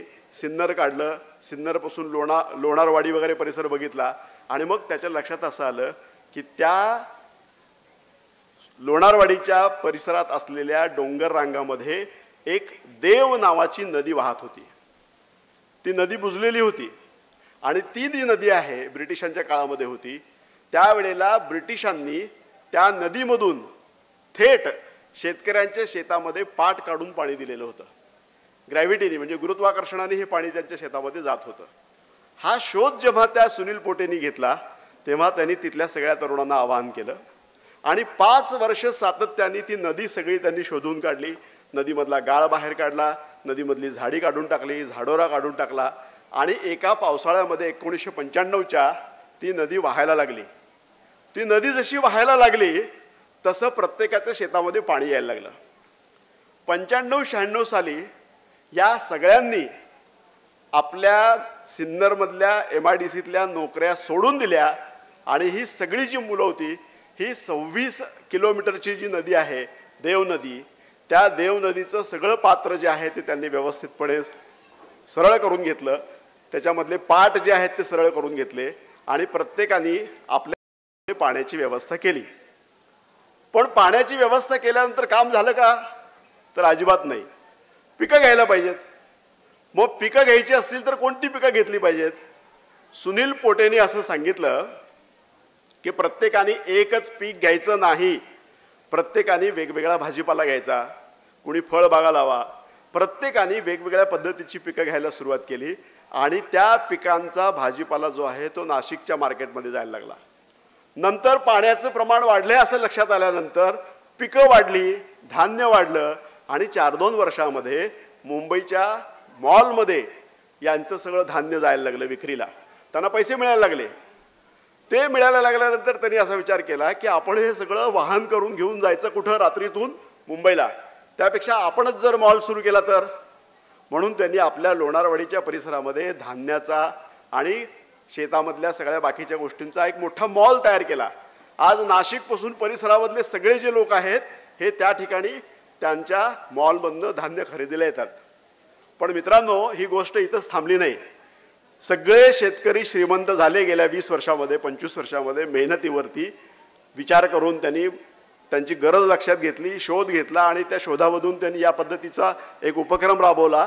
पण आज लोणारवाडीमध्ये या सुनील पोटेंनी युवा मित्र नावाची संघटना स्थापन केली 25 वर्षापूर्वी आणि त्याच्या संस्थेच्या मदतीने आपल्या लोणारवाडीच्या परिसरामध्ये कोणकोणती झाडं आहेत, कोणत्या वनस्पती आहेत, जैवविविधता कोणती आहे याचा शोध घ्यायला सुरुवात केली. आणि त्याचं एक लेजर, त्याचं एक दफ्तर त्यांनी तयार केलं आणि लोणारवाडीच्या परिसरामध्ये, सिन्नरच्या परिसरामध्ये 26 किलोमीटर वाहणाऱ्या देव नदीच्या दोन्ही किनाऱ्यांवरती कोणती जैवविविधता आहे त्याच्या नोंदी त्यांच्याकडे आहेत. केवळ जैवविविधतेपुरतं ते मर्यादित नाही राहिले, त्यांच्याकडची लोकगीतं कोणती आहेत, त्यांच्याकडच्या म्हणी कोणत्या आहेत, कोणकोणते वेगळे शब्द वापरले जातात, या सगळ्याच्या नोंदी त्यांनी त्याच्यामध्ये ठेवलेल्या आहेत. तुम्हाला जर हे पाहायचं असेल तर युवा मित्र सुनील पोटे आणि लोणारवाडी असं जर तुम्ही गुगलवरती मारलं तर ही सगळी माहिती तुम्हाला आता उपलब्ध होऊ शकते, कारण त्यांनी त्यांची वेबसाईटसुद्धा सुरू केलेली आहे. तर हा गेल्या 25-30 वर्षामध्ये स्वतःच्या बुद्धीने विचार करून केलेला जो प्रगतीचा भाग आहे हा आपण सोलापूरकर करू शकणार आहे की नाही. आपण सगळ्यांनी सुद्धा आपल्या सोलापूरचा विकास जर करायचा असेल तर तो केवळ कुटुंबाच्या आर्थिक परिस्थितीचा विचार करून चालणार नाही, तर आपल्याला प्रत्येकाला दर डोळी किमान 150 झाडं तरी लावली पाहिजेत. बरोबर आहे. प्रत्येकाला किमान 150 लिटर पाणी तरी मिळालं पाहिजे. आता हे पाण्याची व्यवस्था जी आपली महापालिकेची जी आहे किंवा एकूणच उजनी धरणातली पाण्याची जी व्यवस्था आहे त्याच्यावरती एक मोठं संकट येऊ घातलेलं आहे. मी हे संकट काय आहे ते तुम्हाला सांगतो. त्याच्या आधी अशाच पद्धतीच्या संकटावरती इंग्लंडमधल्या म्हणजे लंडनवरच्या लोकांनी कसा मार्ग काढलेला आहे तो आपण बघू. लंडनमध्ये 1850 साली थेम्स नावाची त्यांची जी लंडनच्या शहरामधनं वाहणारी नदी आहे त्या नदीमध्ये संपूर्ण अशा पद्धतीचा मैला होता. मैला म्हणजे काय, सकाळी आपण 200 ग्रॅम 250 ग्रॅम जे काही टाकतो आपण ह्याच्यामध्ये शौचालयामध्ये तो सगळा मैला होता. आणि उन्हाळ्याचे दिवस होते. त्या नदीच्या काठी तुम्हाला माहिती असेल, तुम्ही माहिती घ्या, लंडनच्या थेम्स नदीच्या किनाऱ्यावरतीच त्यांचं संसद भवन आहे आणि त्यांची जी राणी आणि राजा जो आहे त्यांचा महाल सुद्धा थेम्स नदीच्या काठावरतीच आहे.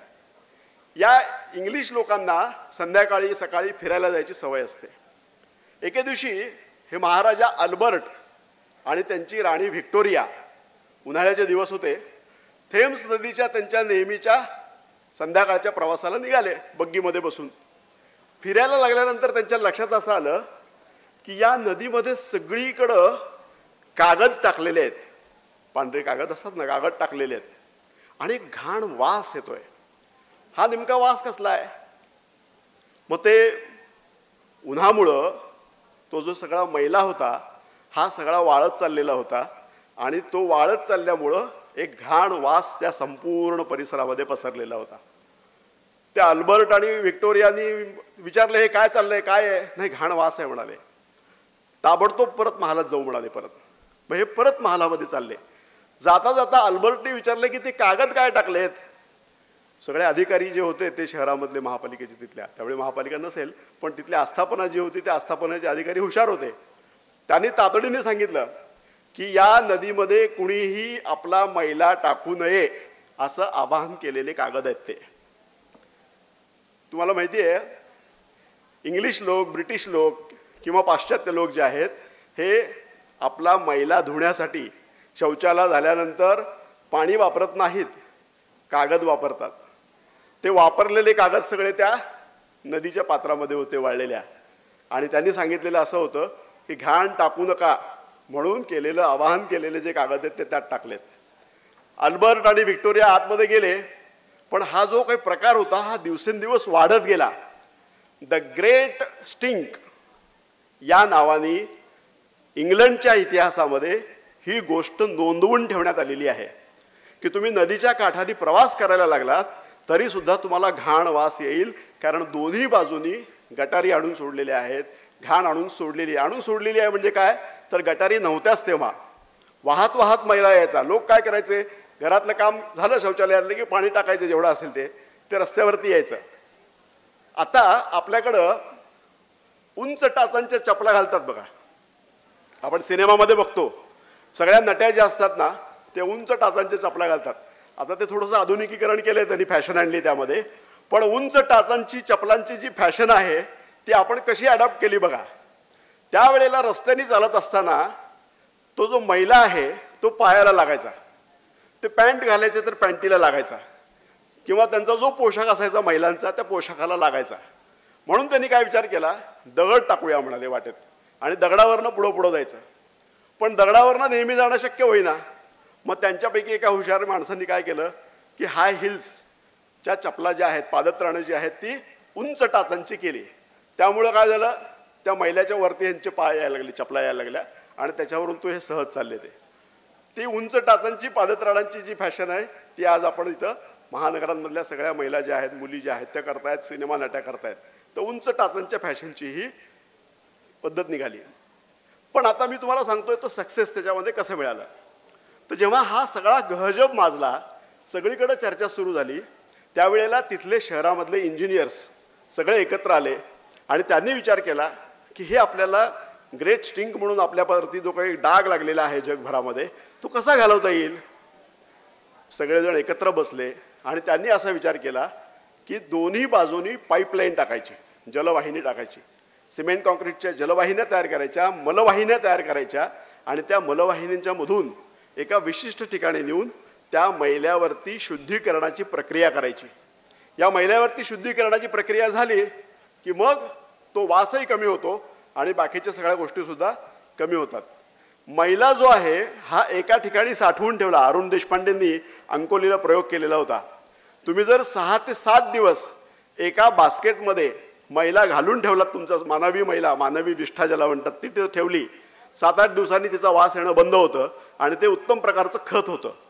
त्या खतापासून काय काय गोष्टी करता येतील याचा एक उत्तम प्रयोग अंकोलीचे आपले शास्त्रज्ञ जे आहेत, पर्यावरण तज्ज्ञ अरुण देशपांडे यांनी केलेला होता. तो तुम्ही नंतरच्या टप्प्यामध्ये कधी तुम्हाला शक्य होईल त्यावेळेला बघा. तर अशा पद्धतीचा प्रयोग त्या ह्याच्यामध्ये केल्यानंतर त्यांनी ती मलवाहिनी टाकली आणि प्रत्येक घरामधनं मलवाहिनी किंवा मल जो आहे तो घेऊन जाण्यासाठीच्या पाईपलाईन्स केल्या आणि त्या मुख्य वाहिनीला जोडल्या आणि विशिष्ट ठिकाणी, दर विशिष्ट ठिकाणी नदीच्या त्या मैल्यावरती शुद्धीकरणाची प्रक्रिया करणारे सेंटर्स उभे केले आणि तिथून या पद्धतीचं काम जे आहे ते चांगलं झालं. आज जगातल्या सगळ्यात शुद्ध नद्या ज्या आहेत त्या सगळ्या शुद्ध पाण्याच्या नद्यामध्ये थेम्स या नदीचा उल्लेख केला जातो. म्हणजे ग्रेट स्टिंक म्हणून इतिहासामध्ये, माणसाच्या इतिहासामध्ये, देशांच्या इतिहासामध्ये ज्याची घाण म्हणून नोंद झालेली आहे ती नदी जगातल्या सगळ्यात शुद्ध नद्यांमधली एक नदी म्हणून तिचा उल्लेख केला जातो. आणि आज आपण 1850 सालच्या थेम्स नदीच्या त्याच पाण्याच्या तवंगावरती उभे आहोत, कारण ते तवंग आपल्या भीमा नदीमध्ये येत आहेत. आपली जी भीमा नदी आहे ही भीमा नदी त्या 1850 सालच्या घाण थेम्स नदीपेक्षा सुद्धा भीषण आहे. कारण तिथं केवळ मैलाच येतो असं नाही, तर वेगवेगळ्या उद्योगपतींच्या उद्योगांमधल्या रासायनिक सांडपाणी असेल जे आहे ते सांडपाणी आपल्या नदीमध्ये येत आहे. आपल्या उजनी धरणामध्ये ते पाणी येत आहे आणि त्याच्यावरती शुद्धीकरणाची प्रक्रिया सोलापूर महानगरपालिकेच्या वतीने केली जाते जेव्हा आपल्याला पाणी दिलं जातं त्यावेळेस. पण ते पाणी जे आहे हे इतकं खराब झालेलं आहे की या उजनी धरणामध्ये जे खराब झालेलं, दूषित झालेलं पाणी आहे ते पाणी शेताला जर दिलं तर त्याच्यातून जी पिकं निघणार आहेत ती सुद्धा विषारी होण्याची शक्यता येऊन बसलेली आहे. त्यामुळं उजनी धरण आणि भीमा नदी हा एक मैला बॉम्ब झालेला आहे. आता मैला बॉम्ब कसा आहे तर पुणे आणि पिंपरी चिंचवड या 2 महानगरपालिकांच्या वतीनं मैल्यावरती शुद्धीकरणाची प्रक्रिया करायला पाहिजे ती केली जात नाही, कारण त्यांच्या आवाक्याच्या बाहेरची गोष्ट आहे, खर्चही मोठा आहे. जायका नावाचा एक प्रोजेक्ट जो आहे तो पुणे महानगरपालिकेला 10 वर्षापूर्वी मिळाला आहे. आत्ता त्याचं काम करण्याच्या पद्धतीची कामं सुरू झालेली आहेत. तर हा जो मैला आहे हा सगळा वाहत वाहत इंद्रायणी, पवना, घोड या वरच्या सगळ्या ज्या नद्या आहेत या नद्यांमधून वाहत वाहत त्या प्रत्येकाचा भीमा नदीशी संगम होतो. अप्पर भीमा म्हणजे उजनी धरणाच्या वरच्या बाजूला म्हणजे पुणे जिल्ह्यामध्ये या सगळ्या नद्या ज्या आहेत ही घाण घेऊन आपल्या भीमा नदीमध्ये येतात. भीमा नदी वाहत वाहत उजनी धरणामध्ये येते आणि उजनी धरणातलं पाणी पुन्हा आपण प्यायलाही वापरतो. टाकळीपर्यंत आपल्याला नदीच्या प्रवाहामधनं पण येतं आणि आपल्याला आता वेगवेगळ्या त्या यशवंत जलाशय वाहिनीमधनं पण मिळतं. तेव्हा एका अत्यंत गंभीर अशा परिस्थितीमध्ये सोलापूरकर आहेत, सोलापूर जिल्ह्यातले लोक आहेत. उजनी धरणातलं पाणी शुद्धीकरण करून प्या, नाहीतर तसंच प्या. ती परिस्थिती जी आहे ही आरोग्याला हानिकारक आहे. तेव्हा हे जर दूर करायचं असेल तर आपल्या सगळ्यांना जागरूक राहण्याची गरज आहे. पुणे आणि पिंपरी चिंचवड भागामध्ये केला जाणारा कल्प्रिट त्यांना आपण म्हणता येणार नाही, त्यांना आरोपी म्हणता येणार नाही, कारण तिथं व्यवस्था त्या लोकांनी तरी काय करायचं आहे. तिथल्या सिस्टीमनी ती गोष्ट करण्याची गरज आहे. ते लोक करत नाहीत. मग आपल्याला जागरूक होऊन आवाज उठवण्याची गरज आहे. शुद्ध पाणी पिणं हा आपला प्रत्येकाचा हक्क आहे, अधिकार आहे. पण आपण सगळेजण अशुद्ध पाणी पितो आहोत. आरोग्य जे आहे ते आपल्या सगळ्यांचं बिघडलेलं आहे. आणि ही गोष्ट जोपर्यंत बॉम्बचा स्फोट होत नाही, स्फोट ज्या वेळेला होईल त्यावेळेला परिस्थिती हाताबाहेर गेलेली असेल, तेव्हा आजच मी आपल्या सगळ्या मुलांना आवाहन करतो की आपल्याकडे येणारं पाणी जे आहे ते शुद्ध आलं पाहिजे, शुद्ध असलं पाहिजे. त्या शुद्धतेचे पॅरामीटर्स आपण तपासले पाहिजेत आणि ते तपासण्याची प्रक्रिया नेमकी काय आहे हे सुद्धा लक्षात घेतलं पाहिजे. घरामध्ये पाणी शुद्ध करणारं यंत्र आणून बसवलं म्हणजे पाणी शुद्ध मिळेलच असं नाही. त्याच्यात सुद्धा बऱ्याच गोष्टी गडबडी आहेत. सांगायचा मुद्दा एवढा आहे की शुद्ध पाणी मिळवण्यासाठी प्रत्येकानं जागरूक राहिलं पाहिजे. आणि ही जागरूकता या वसुंधरा संमेलनाच्या निमित्ताने जर आपल्याला सगळ्यांपर्यंत पोहोचवता आली तर आपण सगळ्यांनी किमान तुमच्या कानावरून तर ही गोष्ट गेली आहे की आपण जे पाणी पितो आहोत ते घाण पाणी आहे. तेव्हा हे आपण आपल्या शिक्षकांशी बोला, कुटुंबातल्या व्यक्तींशी बोला, मित्रांशी बोला, अन्य सर्व लोकांशी बोला आणि शुद्ध पाणी आपल्याला मिळालं पाहिजे यासाठी प्रयत्न केला पाहिजे. महापालिकेचे अधिकारी या ठिकाणी आहेत, यांना पण विनंती मी करतो की आपल्या शुद्ध पाण्याचे पॅरामीटर्स जे आहेत ते आपण सगळ्यांनी तपासले पाहिजेत आणि शुद्ध पाणी प्रत्येकाला मिळालं पाहिजे अशा पद्धतीचं आवाहन सगळ्यांना करतो. सगळ्यांनी ते तपासलं पाहिजे असंही आवाहन करतो आणि मी माझं बोलणं थांबवतो. धन्यवाद. धन्यवाद सर. यानंतर आपण पहिले वसुंधरा संमेलनाच्या तिसऱ्या पुष्पाकडे वळतोय. तरी विद्यार्थ्यांना विनंती करतोय, अजून एक पुष्प आहे त्यांनी बसून घ्यायचं आहे. सगळ्या विद्यार्थ्यांना विनंती आहे त्यांनी बसून घ्यायचं आहे. यानंतर श्रीमती अर्चना मोरे मिशन शून्य कचरा या संदर्भात आपल्याला मार्गदर्शन करणार आहेत. तर मी मॅडमला विनंती करतो की त्यांनी स्टेजवर यायचं आहे.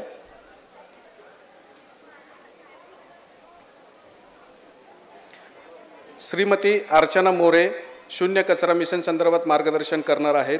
श्रीमती अर्चना मोरे हे 2021 मध्ये आसरा सोशल फाउंडेशनची स्थापना करून शून्य कचरा मोहिमे राबवण्यात त्यांचा महत्त्वपूर्ण वाटा आहे.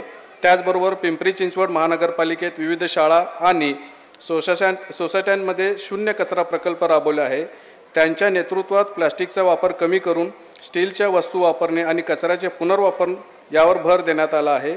त्यांनी मिशन शून्य कचरा अंतर्गत घनकचरा व्यवस्थापनाबाबत जनजागृती केली आहे आणि या उपक्रमासाठी अनेक पुरस्कार मिळवले आहेत, ज्यात स्वच्छ बदल चॅम्पियन आणि ब्रँड अँबॅसेडर म्हणून सन्मानित त्यांना करण्यात आलेले आहे. मॅडमला विनंती करतो की त्यांनी मार्गदर्शन करावं.